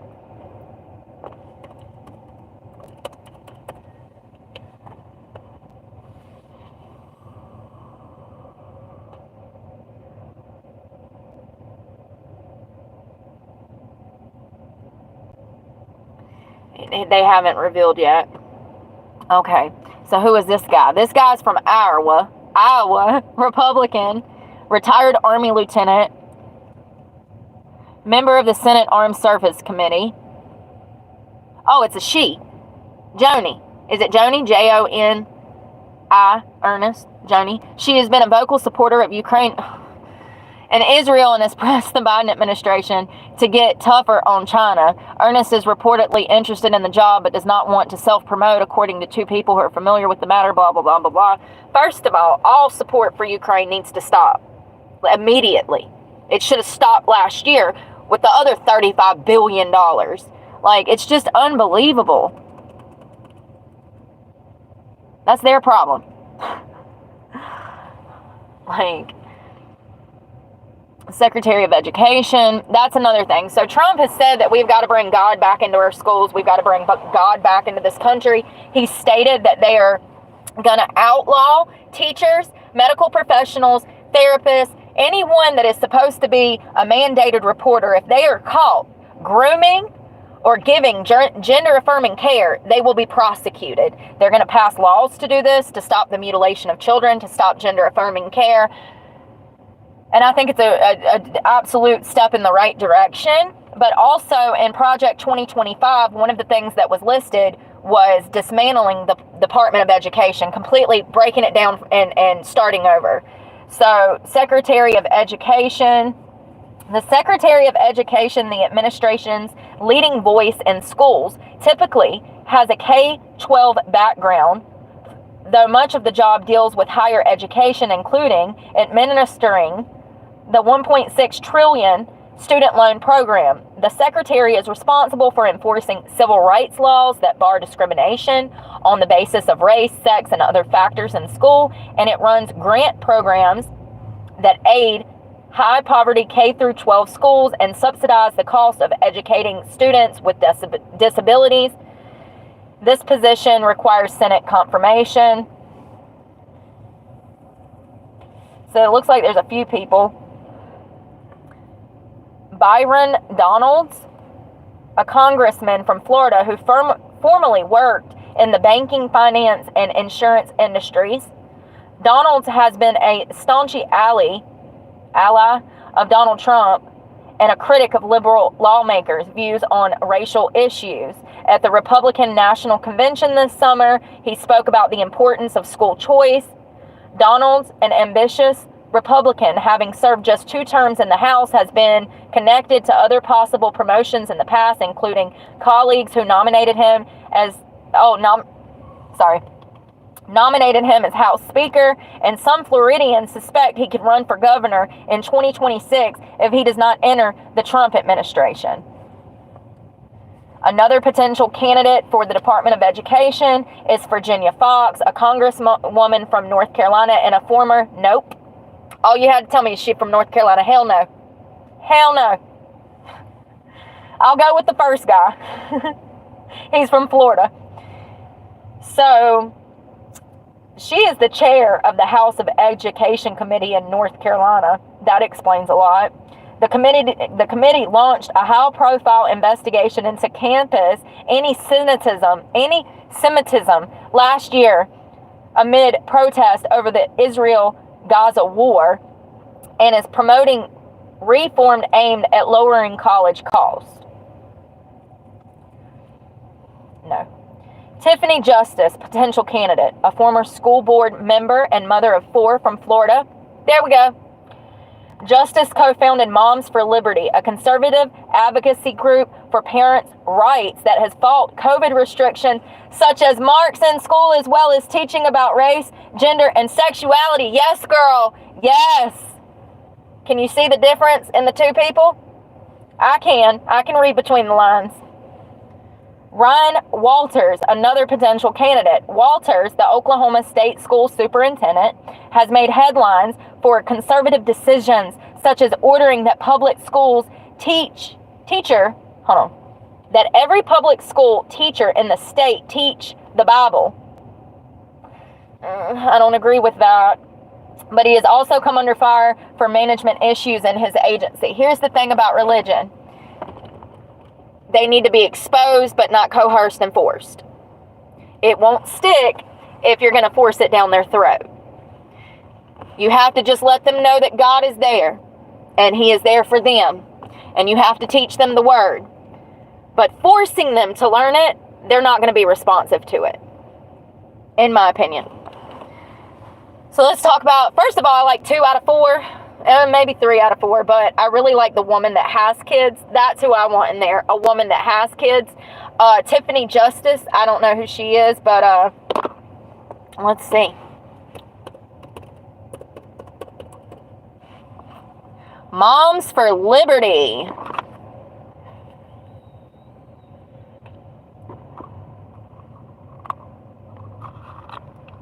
Ooh, yes, I want her. After serving 4 years on the school board of the school district of Indian River County, Florida, she co-founded Moms for Liberty, a national nonprofit, nonpartisan organization fighting for the survival of Americans by unifying, educating, and empowering parents to defend their parental rights at all levels. These are the people we need in office. Like, seriously. She's out here fighting for parents, parental rights. I wonder how she got involved in that. I wonder what else she saw working on the Board of Education. I wonder what else she saw. There's a reason that somebody goes into that line of work. That's, something that I would do, after having my daughter kidnapped from me, So there's a reason she went into that, and it probably has to do with the education system and all of the DHHS cases that she saw working in the education system. Because I'm here to tell you, if you have 2,000 students in a school, probably 200 of those are having issues, you know what I mean? And so there's going to be CPS investigations, and families are going to be torn apart when you're working in this kind of environment. It's something you're going to witness. And I'm pretty sure let's see. Why did she start? Oh, here it is. We can go straight to the source.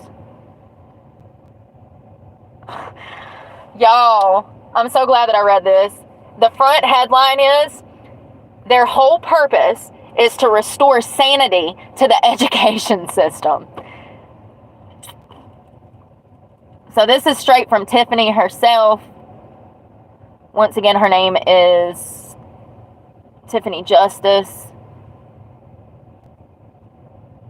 That's so crazy. Her last name is Justice.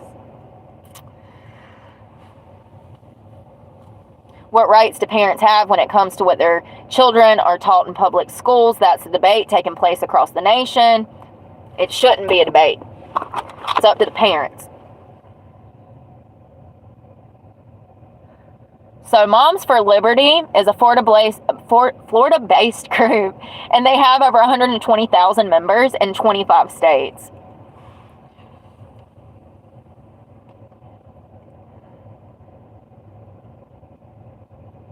She's also linked to the Heritage Foundation and the Leadership Institute, which are part of Project 2025, which is phenomenal. If we can get her in there to dismantle the Department of Education and bring parental rights back to parents, that's what we need. Our government has been overstepping their boundaries for decades, especially when it comes to our children.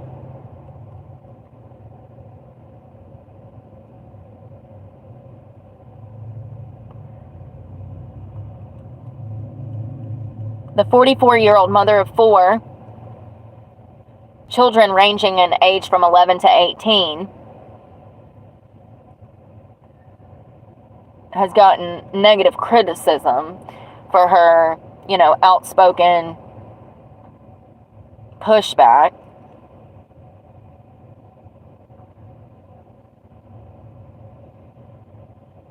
Girl, you found purpose. So, Justice, who lives in South Florida with her children and husband of 19 years, was a stay-at-home mom for more than a decade and has been a school board member in her county. Now she finds herself on a national stage, her organization powerful enough to attract speakers like Ron DeSantis, Nikki Haley, and Donald Trump.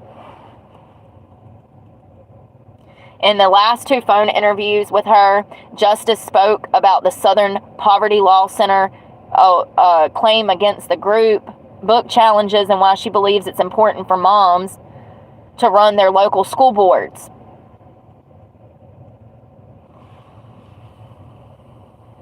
So this Southern Poverty Law Center, it doesn't say, they accused her of supporting Hitler. Lord, that's ridiculous, she says. Lord have mercy. And they just come up with anything, don't they? When they're the ones that act like that. So this is what Tiffany has to say. Once again, this is Tiffany Justice, who might be taking over the Department of Education, or what did it say? Sorry, you guys. Secretary of Health and Human Services is next. What was her job? Secretary of Education. This is one of the candidates that could be becoming Secretary of Education. She said, quote, "We want every child to be engaged and involved in their education in schools, and we want to see children learning practical skills where they can unfold their full potential. We want every child to be included in proficiency rates for reading." Amen, girl. That should be much better than 2/3 of the kids not reading on grade level in schools right now. And that is correct. 2/3, 2 out of every 3 children cannot read right now. If your child can read, then be grateful. That means they are in a class full of children who cannot.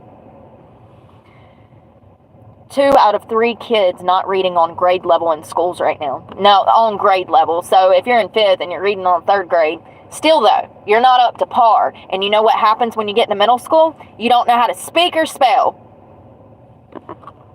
Every child should feel safe and valued at school, and every child has the right to learn to read. And they need to learn to read as imperative for their future.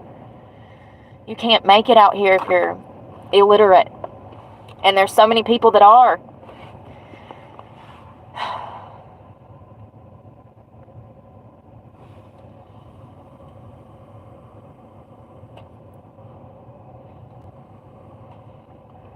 She goes on to say, and no child that cannot read can unfold their full potential in life, nor can they become who they are meant to be. Makes me sad.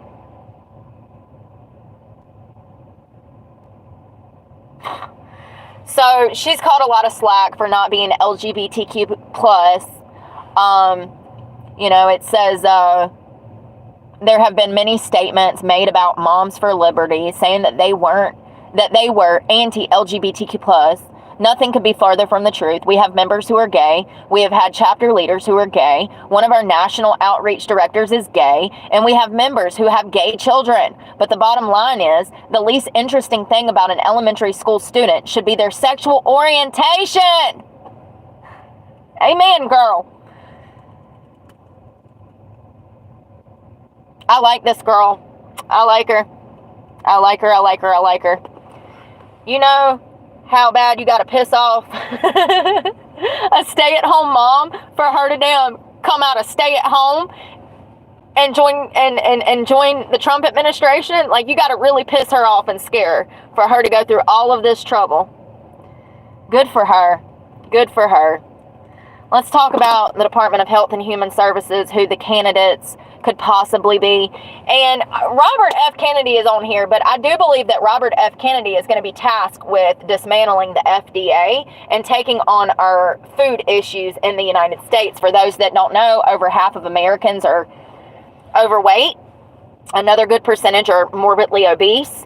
It is we have children. Almost half of them are overweight.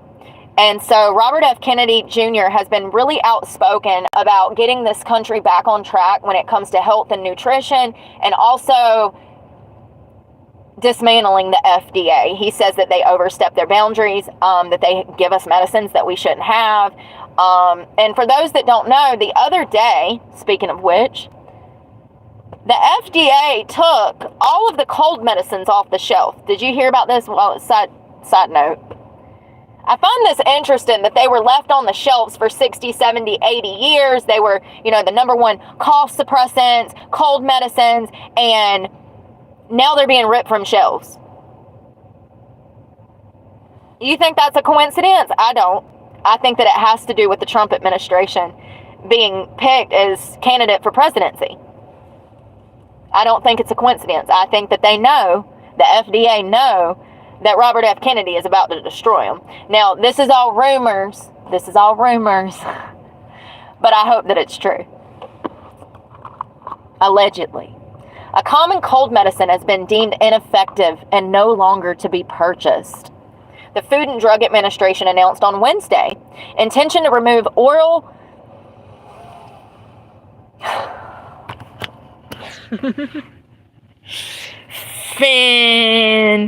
Phenylphrine.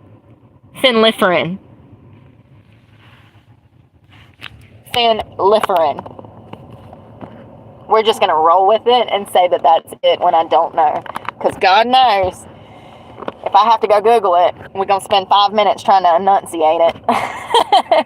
Bless my heart. I'm a struggle bus central. All right. So, it is the common ingredient in cold medicines, and I do believe that Sudafed was on there, which I found interesting because those that don't know, they make methamphetamines with Sudafed. I mean, it's been heavily guarded in cabinets since 2020. You can barely even get your hands on some. Go to any CVS, and it's really hard to get. I don't take Sudafed, but I have noticed when I'm in CVS that the shelves are empty. Meth heads out here cooking up. Flick of the wrist. Seriously. So they're going to be taking that off the shelves. And I think with the rise of methamphetamine making, they should have probably got rid of it anyways, because does it even work? I don't think so. The decision follows the agency's scientists' conclusion that the oral form of the drug is ineffective as a nasal decongestant. You know what's crazy is I've actually had arguments with people that I've dated before, trying to con them into taking medication, and they're like, no, I don't need meds, it doesn't work anyways. They were right. They were right. I guess they determined through new testing that it has a placebo effect. So what a placebo effect is it's your mind thinking that you're going to get better when you take the medicine. You're actually psyching your psyche out.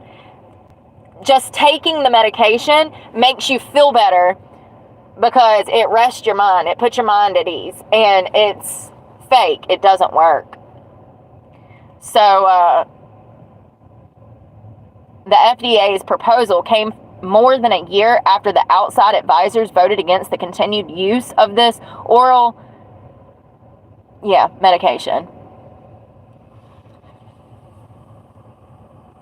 So let's see what medications fall.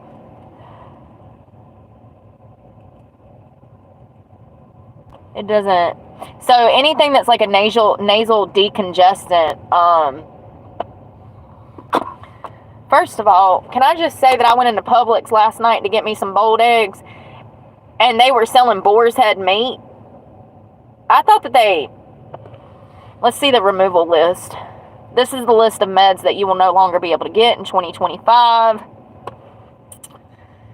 And it's no list. Oh, here it is. Sudafed PE, Vicks Dayquil, Mucinex, Sinus Max, Benadryl, Allergy Plus, Congestion. And anything that had that phenylephrine in it, you won't be able to get anymore. So anyway, sorry, sidetrack. Robert F. Kennedy, who is going to be the Secretary of the Health and Human Services. The Department of Health and Human Services is a corrupt company with a nearly $2 trillion budget. Sorry, I had to throw that in there.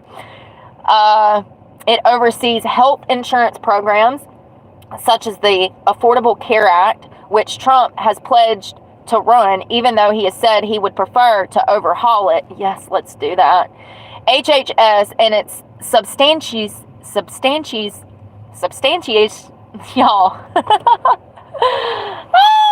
are also responsible for administering Medicare and Medicaid, lending the federal response to public health emergencies and outbreaks such as the coronavirus pandemic, and approving medical treatments, vaccines, and devices, among numerous other functions. Relations linked to abortion medication, drug price negotiations, and protections for transgender patients are among the flashpoints expected under Trump. This position requires Senate confirmation. The candidates: Robert F. Kennedy Jr., the former Democrat and independent and 2024 presidential candidate, threw his support at Trump in August. And he also has his own campaign called Make America Healthy Again. It's on his page. You can go to the Robert F. Kennedy Jr. page on YouTube. Sorry. This agenda targets chronic disease and childhood-like illnesses. He also is a lifelong vaccine skeptic who could pressure the HHS agencies. Bobby Jindal, Jindal, Jindal, the former Louisiana governor and state health secretary, did a stint at HH during the George Washington. Nope. That's when the shit started. Bush and damn Obama. So he worked for George W. Bush's administration. I think we need new. Out with the old, in with the new. Eric Hargan, the deputy HHS secretary during the first Trump administration, avoided many of the political fights that consumed the agency and worked on issues such as telehealth care and regulatory overhauls. Ben Carson, a former Johns Hopkins neurosurgeon, is a longtime Trump ally. Carson ran for president in 2016 before endorsing Trump and being tapped as the Secretary of Housing and Urban Development in the first Trump administration.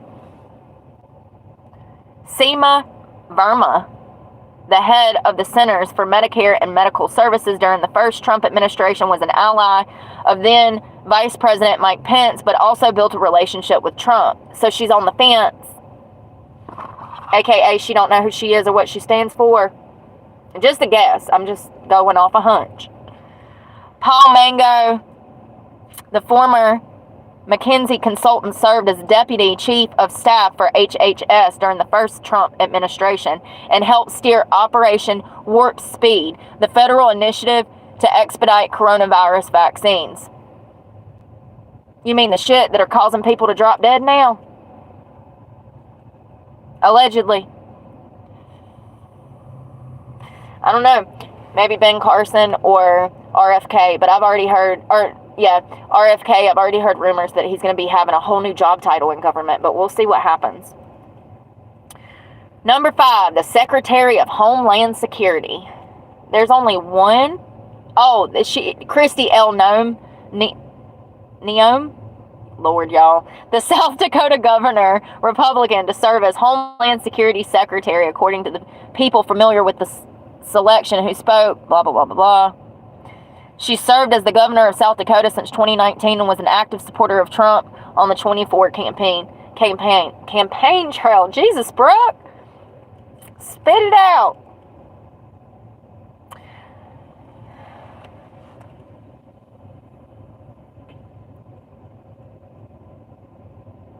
The Homeland Security Secretary oversees the sprawling federal bureaucracy with the $60 billion budget and more than 230,000 employees. This role is key to the Trump domestic policy agenda, especially given his pledge to deport millions of undocumented immigrants and his promise of a harsh crackdown at the U.S.-Mexican border. I mean, if she's in support of that, then let's roll. I mean, I don't know her. I wish I had time to, like, sit and look up all these people. Attorney General, Justice Department, number 6. Who is going to be the Attorney General? It looks like we've got 3 candidates, potentially. The Attorney General heads the nation's massive federal law enforcement agency with more than 100,000 employees. The FBI is its principal investigative arm. Other agencies that fall under the Department of Justice include Drug Enforcement Administration, the Bureau of Prisons, the Bureau of Alcohol, Tobacco, Firearms, and Explosives. The department leads federal investigations and prosecutions, including criminal, civil, and civil rights cases. Trump and his allies have vowed to reduce the agency's independence from the White House and use its investigative powers to go after his political enemies. Yeah, charge them all with treason. Especially the Biden family. This position requires Senate confirmation. Mark Paoletta, Paoletta.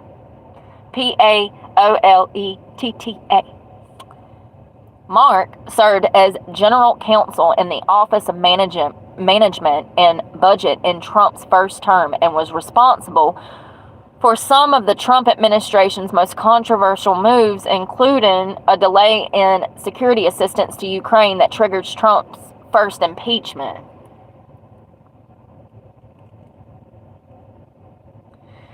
Matt Whitaker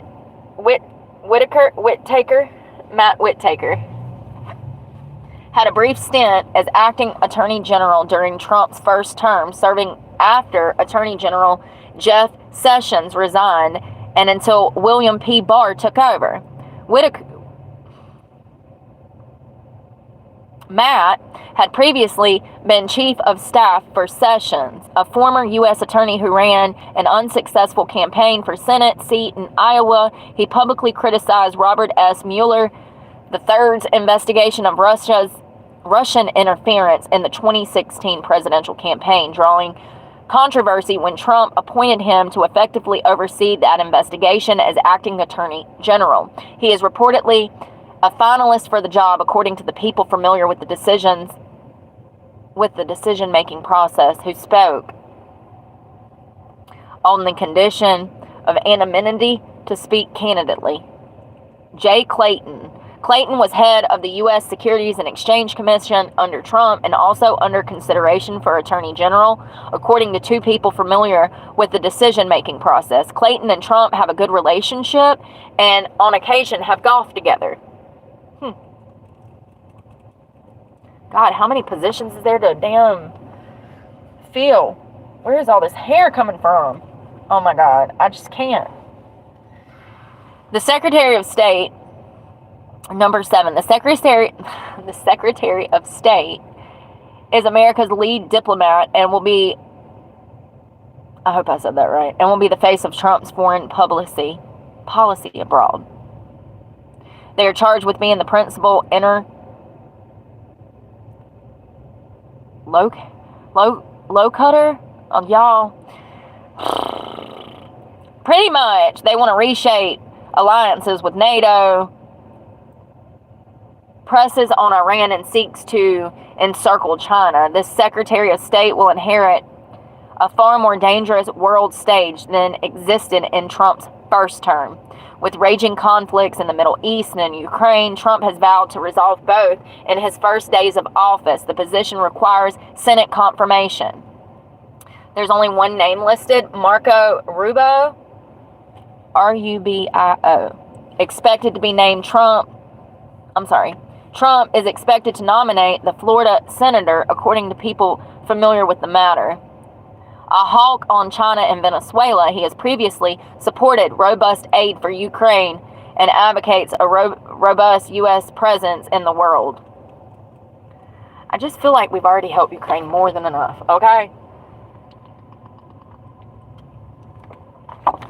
Yes, we've always helped people, okay, across the world. Ended wars, kept the peace. It's what we do. I don't think ever before in the history of this country have we gave more support to another country than we were given to our own. That's the problem. Secretary of Transportation, number 8. The Secretary oversees the funding of roads, bridges, rail lines. Well, they've been failing for decades, ain't they? The roads are in just... I swear they do it on purpose, so we got to go damn fix our car. Brings in money to the economy, right? Buying new tires every damn 3 months because the roads are so messed up. You got to get in alignment because the damn car is shaking. So this person, Secretary of Transportation, is over the infrastructure of our roads, rail lines, aviation systems. The post has typically been low profile, but the current secretary, Pete, Buttigieg,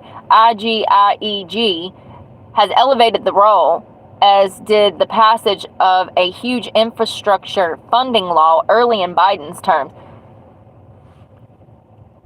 Did they throw money at that too?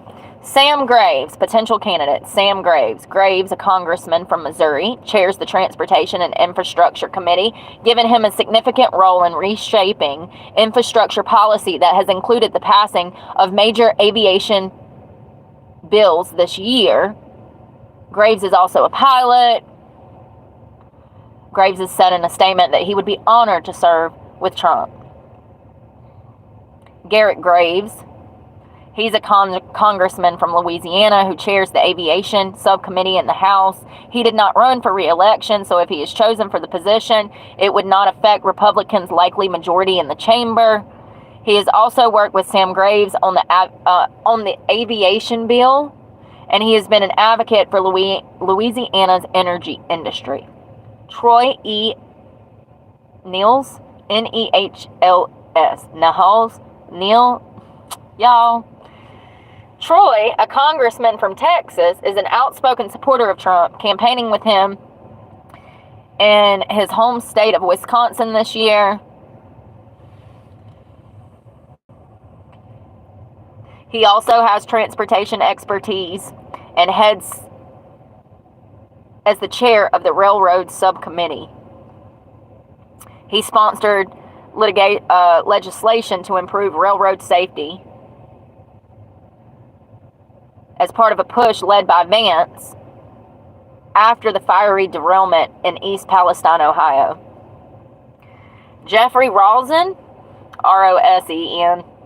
Rosen was the acting attorney general during Trump's final tumultuous days in office in 2020 and 21.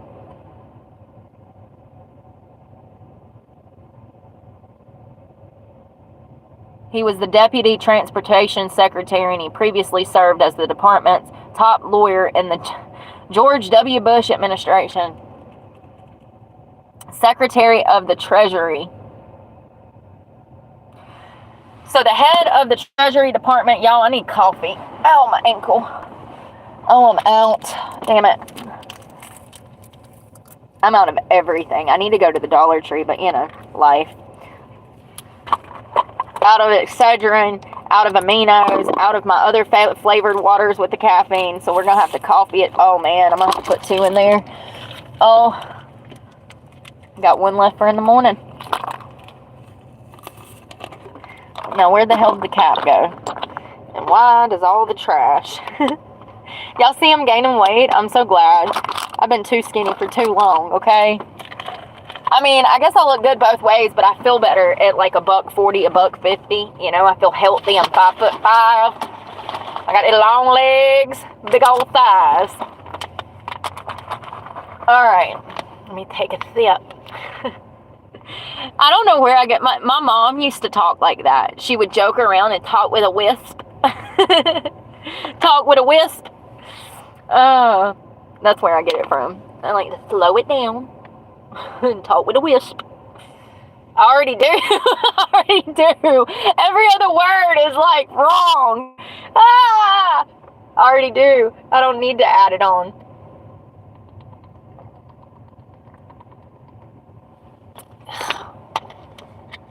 put hair on your chest. And dye your teeth. I usually have water, but I don't know where none's at. So, the head of the Department of Treasury will play a key role in setting the economic agenda of the second Trump administration. The Treasury Secretary is the nation's chief economic steward, responsible for helping set policy on taxation, trade, debt, and financial regulation, while typically taking a lead role in negotiations over economic policies with Congress. This position requires Senate confirmation. Well, we're in control of the Senate, so it doesn't matter. Whatever he decides, they're just going to roll with. We're in control of everything. The House, the Senate. It doesn't matter. They'll push it through, whatever he wants. Scott Bessent, Bessent.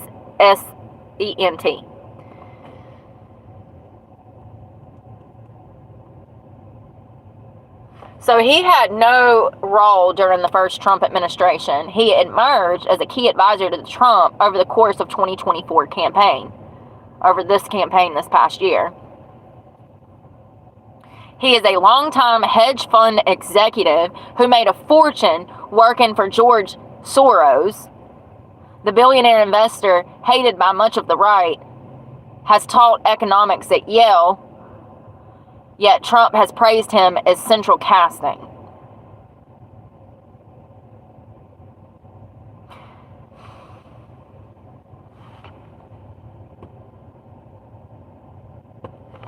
George Soros, oh, I said it right. Hungarian-American businessman and investor.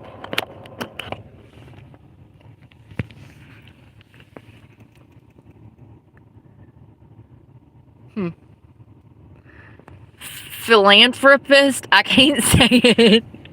Philanthropist, hello. Yeah, never mind. So I don't know who this guy is. I don't know if he's good or bad. I don't know if that's good or bad. I don't even understand half of that, if I'm just being honest. My brain is starting to shut down. John Paulson. Paulson, a billionaire hedge fund manager, was also involved in the 24 campaign and emerged as a key economics surrogate for Trump. Paulson has a vast financial asset that could complicate his selection, including stakes in federal mortgage giants Fannie Mae and Freddie Mac, which are overseen by the Department of Treasury. I think Elon's going to fix everything. I hope. Vice President J.D. Vance, he's already chosen him.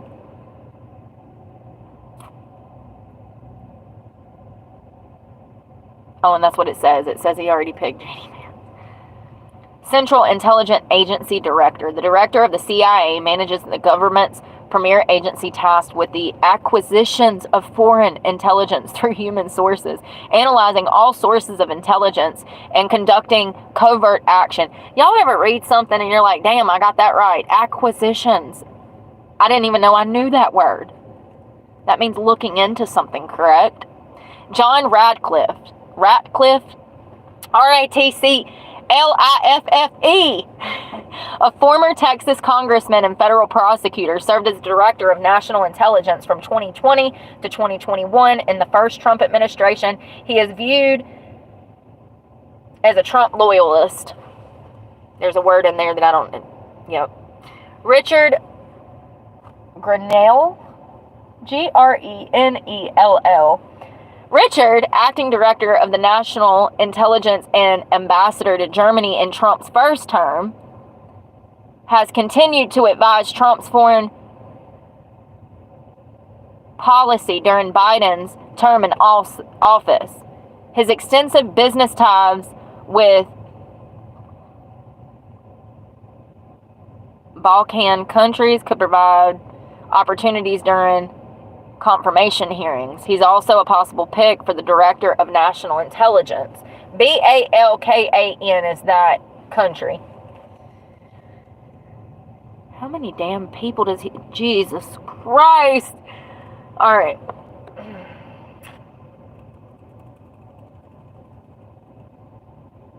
Ambassador to the United Nations, and we now know that is Elise Stefanik.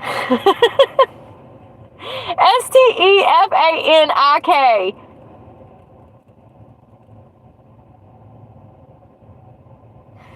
Border Caesar. Is that a real position? Jesus. This is the new senior official position in the Trump White House. Sorry. Yeah, it's about that time. Y'all know I go to bed at like 7 o'clock. I woke up this morning at 5 a.m., so yeah, it's about that time. But this coffee gonna wake me up. Let's see. Border Caesar. So this position is intended to help oversee the U.S. border and the deportation of undocumented immigrants. This position does not require Senate confirmation. Tom Homan. Homan is a former police officer, Border Patrol agent, and special immigration agent investigating fraud and other crimes. Homan has years of experience running deportation operations for immigration and customs enforcement, and he served as the agency's acting director under the Trump administration from January of 2017 to June of 2018. He won praise for deporting serious criminals under President Barack Obama, but faced criticism for separating migrant families under Trump. First of all,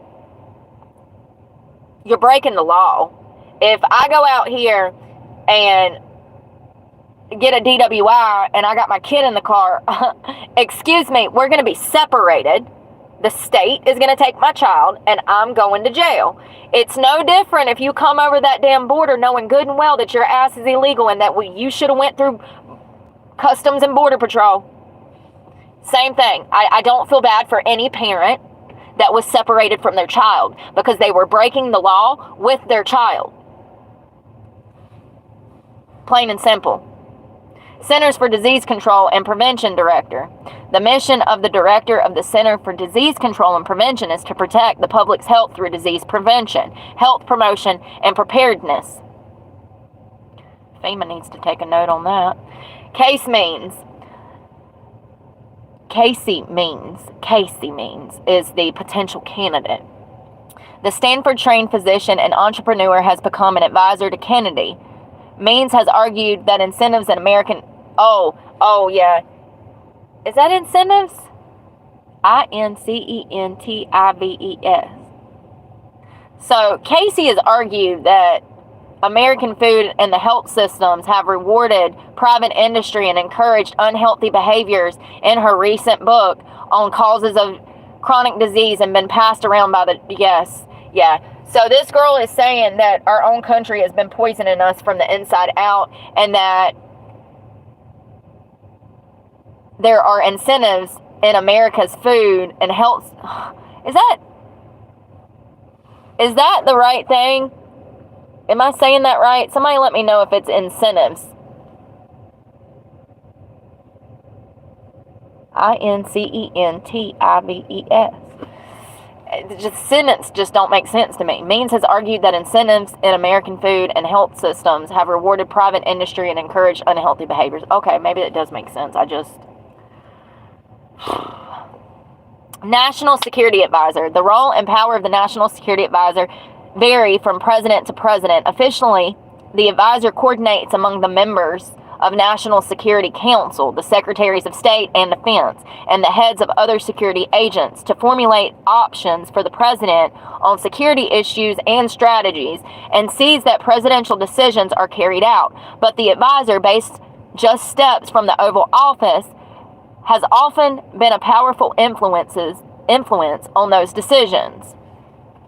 Michael Waltz.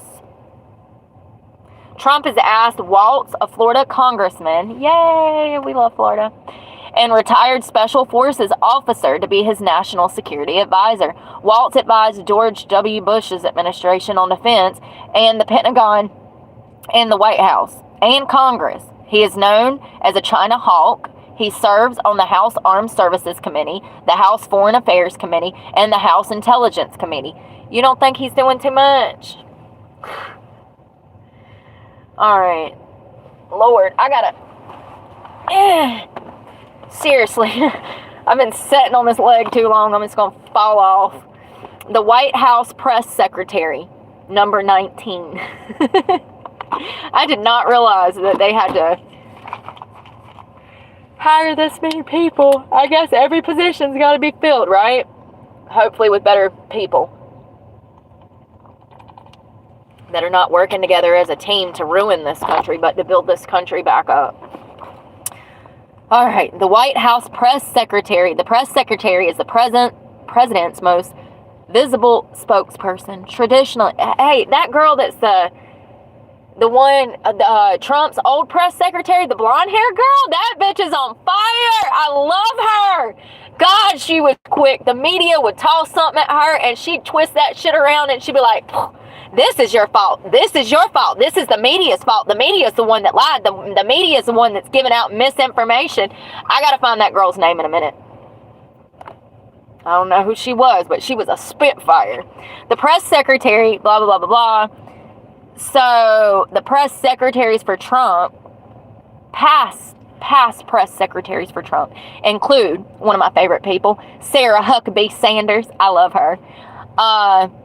Who is now the governor of Arkansas. And she's also the same woman that told China to go F themselves that we were taking our land back. Love that. All right. So Caroline Leavitt, Leavitt,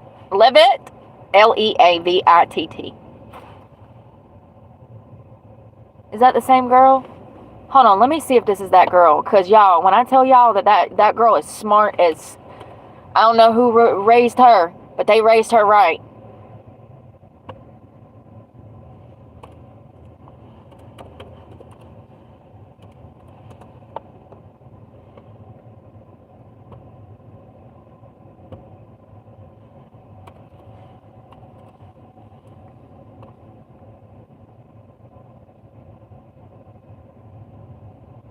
So that's not her, but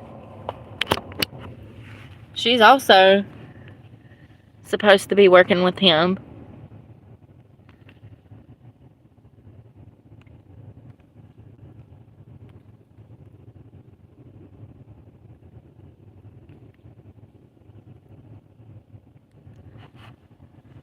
Sorry, you guys, I'm just trying to report people.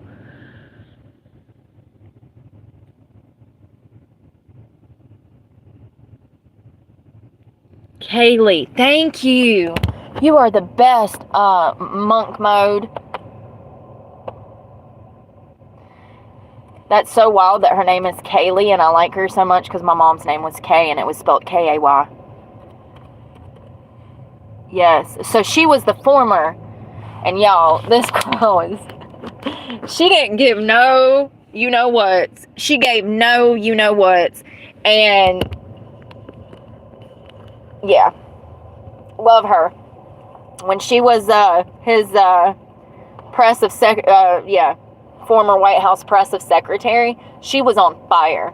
So whoever this Caroline, this other girl is, I have no doubt that if Trump is going to pick her, if he's even thinking of picking her, that she's going to be smart, she's going to be quick, she's going to be on her feet, and she's going to give the media something to go cry about. And we love that because the media, they're evil. So it says that she was a national press secretary for Trump's 24 campaign who handled inquiries from reporters and also played a highly visible role on TV. I've never even seen her. She shares Trump's criticisms of the press. Quote, I have great pleasure of fighting the fake media. I love her already. She said, I have great pleasure of fighting the fake news media all day, every day. Girl. We need more people like you in the world, and I don't even know you. All right. Surgeon General, number 20. The role, frequently invoked as America's doctor, has a large bully... Why do they do this? Pulpit, if limited federal resources. Recent Surgeon General have used their perch to warn about the dangers of opioid, social media, and loneliness. Okay, but...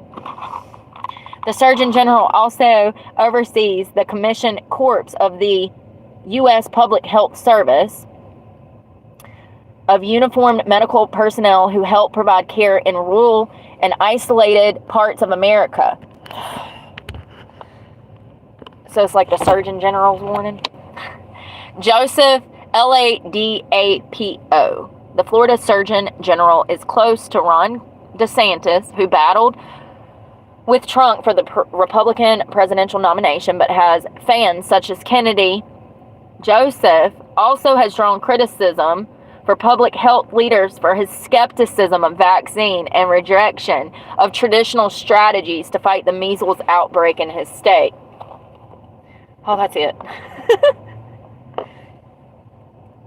Y'all, that's a lot. That's a lot of people to remember. But hey, usually I get the hiccups. Usually I learn about this stuff and I can remember bits and pieces of it, and then sometimes I'll have to go back and like Google something. I'll be like, who's the chief of staff? Like, you know.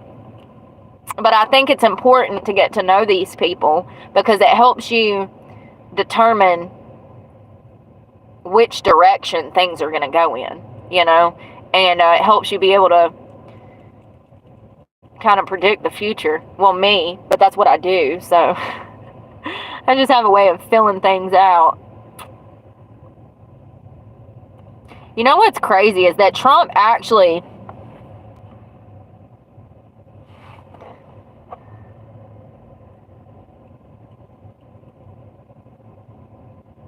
had Hispanics out here voting for him, knowing good and well he's going to shut that border. It's kind of sad when your own people turn on you, right? Miami, from Pennsylvania to Florida to Texas, areas with higher numbers of Hispanics often had a little in common on Election Day, other than backing Republican Donald Trump over Democrat Kamala Harris for president. Trump, the president-elect, made inroads in heavily Puerto Rican areas of eastern Pennsylvania, where the vice president spent the last full day of her campaign. So Kamala Harris went there the day before on her last day of campaign, but that area, which is heavily Puerto Rican, still voted for Trump. Trump turned South Texas Rio Grande Valley, a decades-long Democratic stronghold populated both by newer immigrants and Tejanos who traced their roots in the state for several generations. It's Tejanos. Tejanos? Because it's J, right? Or am I reading this in English? I don't know. Is it Tejanos or Tejanos? Like, that's the only thing about Spanish I know. The J is an H or whatever. You know what I mean? Or the H is a J. Jalapenos. There, the J is an H. He also improved his standing with Hispanic voters along Florida's Interstate 4 corridor, linking the Tampa Bay area, home to people of Cuban, Venezuelan,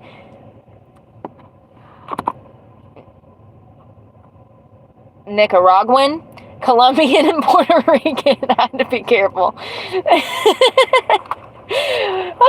So he linked Venezuelans, Colombians, Puerto Ricans with Orlando, where Puerto Ricans make up about 43% of the local Hispanic population. Trump was the first Republican since 1988 to win Miami-Dade County, home to a sizable Cuban population and the country's metropolitan area with the highest share of immigrants. What did I tell y'all? South Florida ain't nothing but immigrants. Nothing. Okay? Especially when you get into like Hialeah, it's all Cuban people down there, man. They're awesome. Don't get me wrong. They're fucking awesome. But it's a lot of people in Miami. That's not the area for me. If I'm going to go to Florida, I want peace and quiet with no traffic and a beach and not highly densely populated area. Miami is lovely. Been all over Hialeah, Miami. Love that area. 10 out of 10 when it comes to a fun beach experience. Ocean Drive, there's nothing like it. You got to go by Wet Willie's and get you the damn alcohol slushy and just get in the mood for South Beach. It's fun, but it is all Hispanics, Cubans, Venezuelans. It's all immigrants down there, and it has been since the fall of Cuba. Yeah, y'all know. So he kicked ass and he took names. You know, I think that the Harris administration thought that they were going to bamboozle people, you know, playing they always had the damn race bait and stuff, you know, and I really think that they were dumb enough to think that they might actually win. And I'm so grateful for, you know, here's the thing about people from these countries: Venezuela, where else was it? Cuba, Colombian, Puerto Rican, and anybody from Mexico. They're usually typically Catholic. Fun fact. So when you're dealing with people who are heavily religious and believe in Jesus, they're less likely to be out here voting for the LGB and all of this crazy stuff that we've had going on in this country. Now, I have no doubt, I would love to see how many of those voters voted Democrat for Biden and then changed their mind for Trump 4 years later. I would love to know those numbers. How many of these people are suffering financially and they said, screw this, we're voting for Trump. Texas and Florida are already reliable Republican states, but more Hispanics turning away from Democrats in the future presidential races could further dent that party's blue wall of Pennsylvania, Michigan, and Wisconsin that had helped catapult it into the White House before Trump romped through all three this time. The shift might even make it harder for Democrats to win the West in states such as Arizona and Nevada. And not only that, California, y'all. Half of California was red. Half of California was red.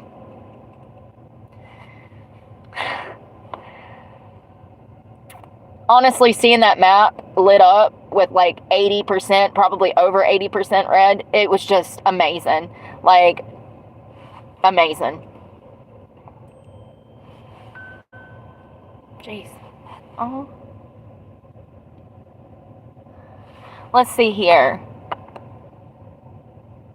Trump in his first term curtailed the use of temporary protected status, which Democratic President Joe Biden extended to thousands of Venezuelans, and tried to terminate the Obama-era Deferred Action for Childhood Arrivals program. He also delayed the release of relief aid to Puerto Rico after Hurricane Mira in 2017, MARIA, until nearly the end of his term, having long blasted the island's officials as corrupt and incompetent, essentially. Inept. I hope I'm saying that right. Once he returns to the White House, Trump has pledged to stage the largest deportation operation in U.S. history, and he's actually already started. The Biden administration last week tried to push a bill through Congress it would have allowed close to 1 million people who were here illegally to stay in this country under a protected status, stating that they were married and they had been married to an American citizen, blah, blah, blah, blah, blah. First of all, these people were here illegally. They came here knowing good and well that they did not apply for a K-1 visa. If you don't know what a K-1 visa is, that's a spousal visa. We actually have special visas, okay? A K-1 visa does cost $10,000, but so does a expungement for my criminal record. So I just think that that's more than fair. A K-1 visa, you can come here with your married spouse. And actually, there's like a period of time where you can be courting each other and still qualify, so that you don't even technically have to be married to apply for a K-1 or a K-2. And I think there's multiple ones, and I might be saying the wrong one, but y'all know what I mean.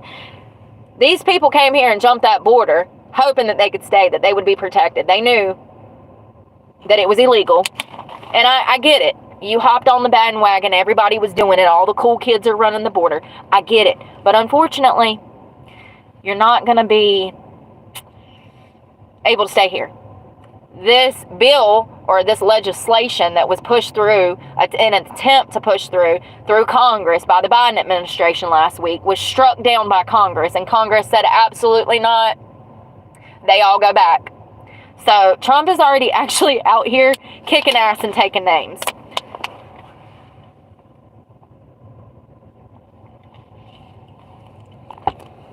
And, you know, honestly, Y'all know that I felt like women and children should be able to stay, but I'm going to trust the man that has money.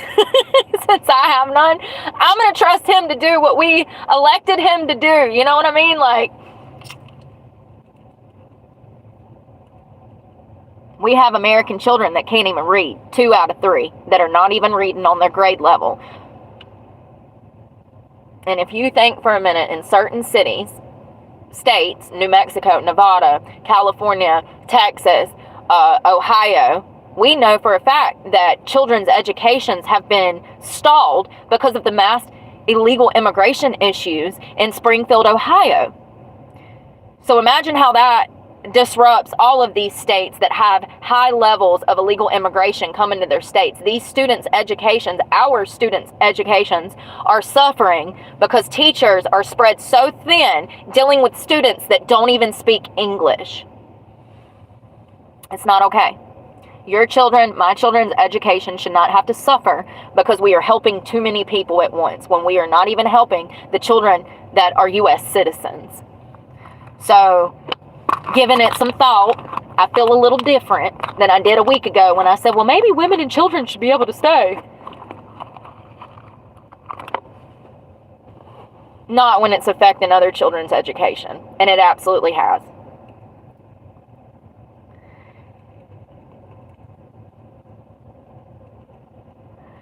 So it says about 7 in 10 Hispanic voters were very concerned about the cost of food and groceries, slightly more than about 2/3 of voters overall. A survey of more than 120,000 voters nationwide, nearly 2/3 of Hispanic voters said they were very concerned about their housing costs, compared with about half of voters overall. So, first of all, I'm not trying to lump people together, but I do want to be clear that a lot of people, that there are lower income people from every demographic. However, Black, Hispanic immigrants, they are disproportionately lower income in certain areas than other races. That is no secret. So to hear them say that they have concerns about how they're going to buy food, 7 out of 10 of them said, well, we don't know how we're going to get by. And, you have to consider that some of these, probably more than half of these 120,000 voters that they took this survey from, it says 2 out of 3. So over half of that 120,000 were probably already lower income already and struggling. Trump had a clear edge among Hispanic voters who were very concerned about the cost of food. Half said that he would better handle the economy, compared with about 4 in 10 for Harris. Y'all learned real quick, didn't you? 4 years. You said, I ain't voting for that dumbass again. It only took you 4 years to starve out, right? Among Hispanic voters who were very worried about crime in their community. Yeah, all them Venezuelan street gangs done got up here, honey. It's something that I can't help but notice is it doesn't matter what color you are, who you are. When you are a parent and you are an adult, you are still concerned about the future of your family. And that is something that we can all relate on. All of us have struggles. All of us are just trying to survive. And regardless, I see.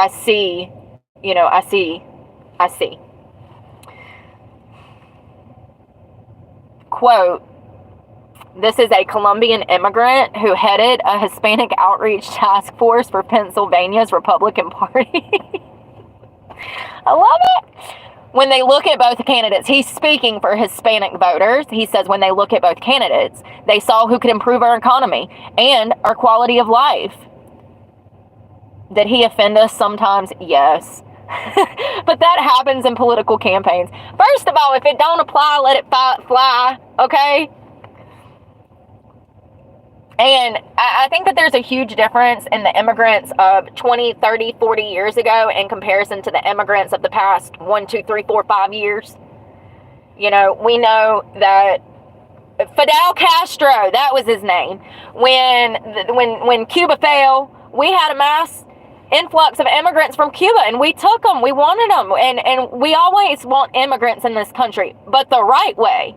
We got to do it on our terms to make sure that everybody is safe across the nation. When we allow criminals in, we see what happens. And if you think for a moment that crime is not up, then you ain't out in these streets, Kamala. Crime is up. So this guy is speaking, and he's saying that, Trump resonated with Hispanic voters. Trump resonated with Colombian voters, with Cuban voters, and, these people are citizens. So they've been here for a while. They're not the same people that are illegally crossing our border.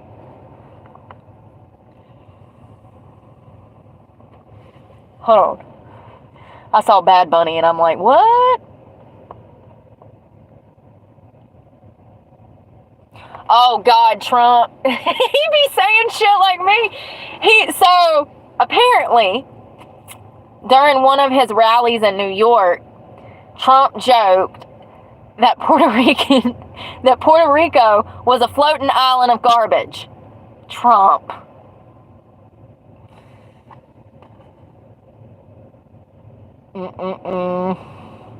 Trump. I mean, bless it. So, nevertheless, he gained ground in areas with the highest concentration of Puerto Ricans in Pennsylvania. They said, it's okay to insult us. Just get them damn gas prices and grocery prices down.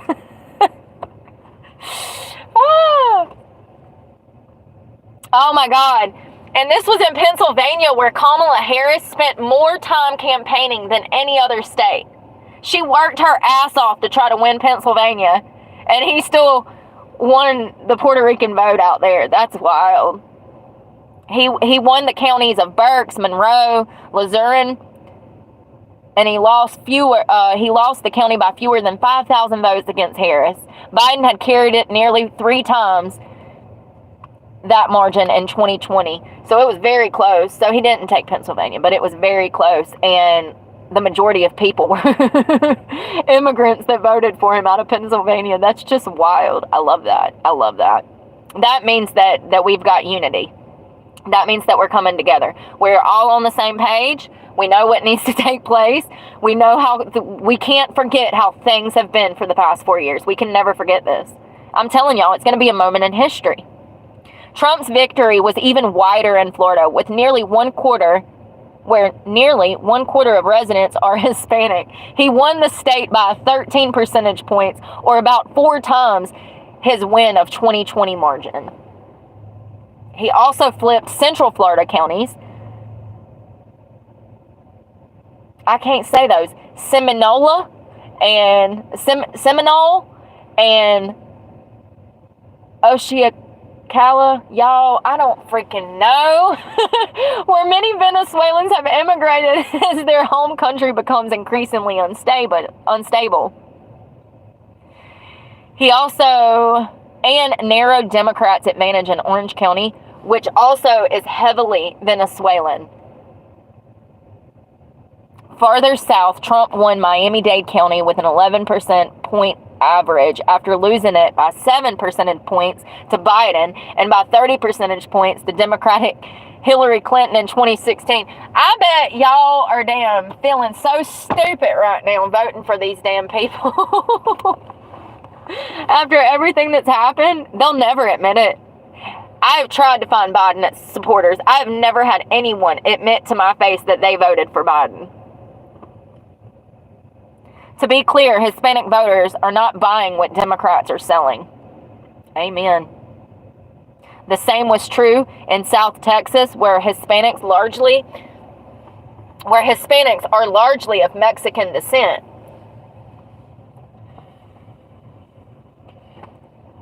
Oh, I read that.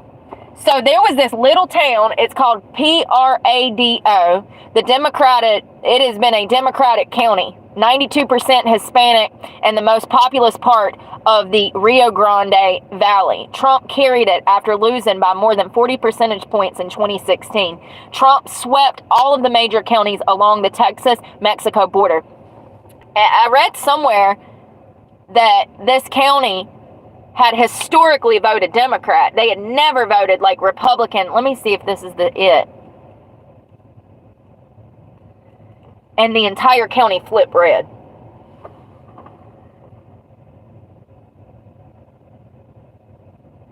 No. What'd I tell y'all?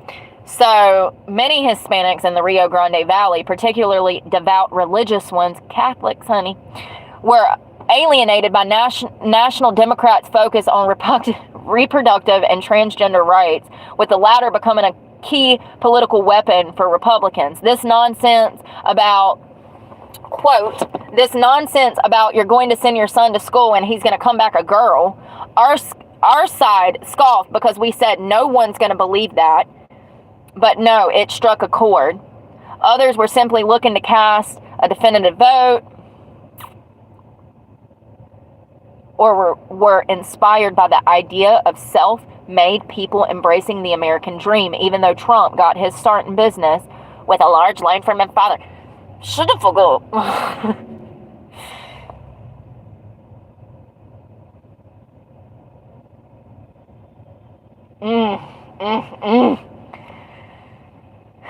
Trump's gain among Hispanics was less about party than issues, and that Hispanics were most concerned about the economy and immigration. Ain't it crazy how immigrants are not okay with the immigration that we have currently going on? That's probably because they damn came here and did it the right way, Brooke, so it pisses them off. Imagine. I mean, it's got to piss them off. Think about the money they spent to come here. It's not easy. It's like a 20-step process to get approved as an American citizen, and it takes long years. It takes dedication and money. Imagine being one of them people that did it the right way and then watching 20-something million people allegedly come through that border illegally and be handed everything. Yeah, I'm sure they were pissed. I would be too. I see both sides. Yeah, so not only did he kick ass in this election, but he broke numbers, and that's not even the half of it, you guys. That's a small sliver of all of the records he broke, all of the numbers he broke, and he's won hearts. That's for sure. He's won hearts. Y'all, I gotta go to the ladies' room. I do. I've gotta go bye-bye.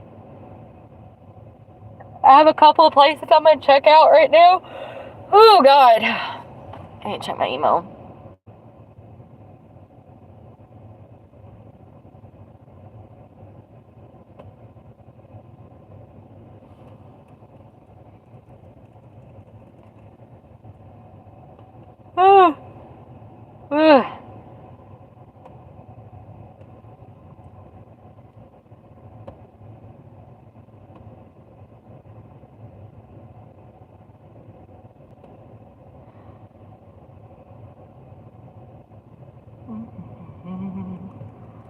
Policy known as, yeah, I know. Where is...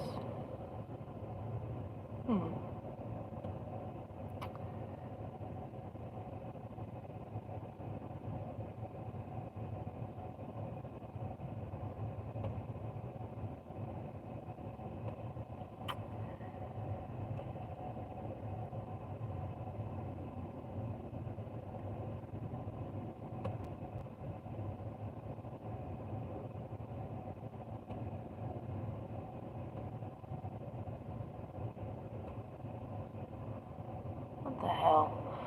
Y'all, I don't understand my email ever. There's just too many buttons.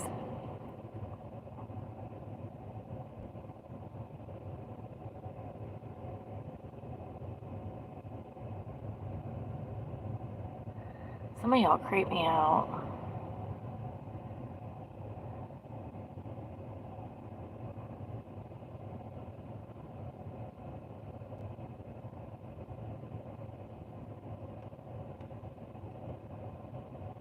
Some people are so obsessed.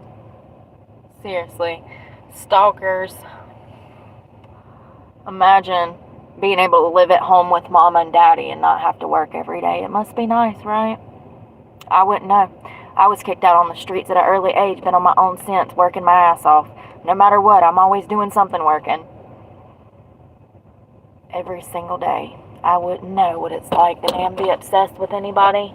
I'm normal. I'm not insane. I don't get obsessed with people.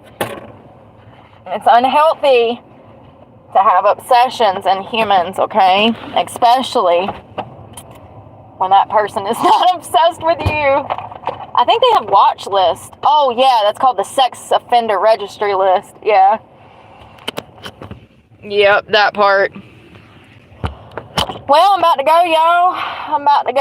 I need to go get some gas before I... Same shit, different day, you know? That's what happens when you're out here looking for work in these streets. As Kamala says. As Kamala says, I'm actually running in this McDonald's in the bathroom. Damn it, I always forget.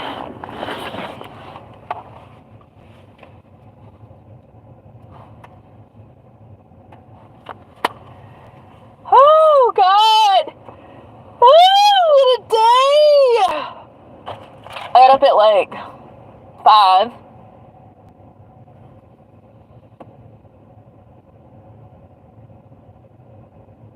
I got up at 5.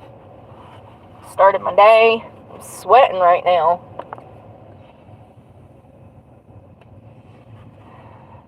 Yeah, so I'm already tired. I'm probably going to bed damn 8 o'clock like usual. I mean, you know, like, after you've been walking and looking for work all day and bugging people for a damn job and filling out applications, it gets exhausting. You're like, I'm done with the day. I'm sick of hearing no. I'm going to lay in the bed and tell myself yes. Like, I don't know. I'm exhausted after dealing with people on this level. It gets, disheartening. Halfway through the day, by lunchtime, I'm just like, ugh. But I went back out and did another 2 hours, you know? Nobody's hired. I haven't had one person today out of like 30 or 40 places tell me that they were hiring.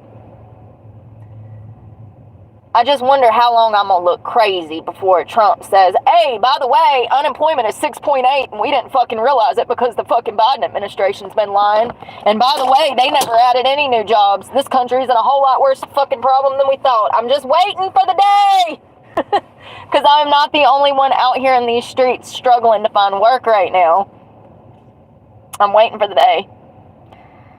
We already know they lied about certain job numbers, so it wouldn't be surprised if that damn unemployment rate is much higher than we're suspecting. Than I'm suspecting. Shit, I don't know. I don't know. But I hope you guys have a good afternoon. I'm going to get in McDonald's and use the bathroom, and we might talk later tonight before bed. I don't know. I'm just so, Mother Nature is about to come and I'm lethargic. Like the whole week before, I just can't even. My brain. Yeah, we like 3 days away, you know? Yeah, my brain. Everything starts to hurt and feel bad. I don't want to get out of bed. My legs hurt and my back hurts. You just feel heavy. You feel really heavy right before your period. Do y'all ever feel like that? Like you feel like somebody... Like you went to bed one night and you woke up and somebody put bricks all in your body. That's what it feels like the week before your period. You're bloated. Like, look, I look 3 months pregnant. What is that? Like, you know, and you just feel swollen. I mean, you are. You're retaining water. So that's why you feel bloated, because you are. But like the week before, I just feel low energy.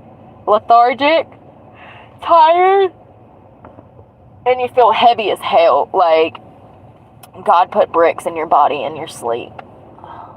And then the day you start, it's like, woo! It's like, I can take on the world. I don't even need sleep. I don't even need food. Like, da-da-da-da-da-da. Ain't that crazy? Natural high. And then you're good for another week. until you start ovulating. Then you feel like shit again for a week until you feel like good again for a week, and then you feel bad. It's like every other week. You might want to check in with me and be like, is it a good week or is it a bad week? It's a bad week. No, it ain't that bad. I mean, I guess I could be dead. It could be worse. I could be on drugs. Things could be a lot worse. But I love you guys, and I hope y'all have a good afternoon, and be safe. Pray for me, because God knows I need it, and I'm praying for y'all. And we'll talk soon. Bye, y'all. Maybe.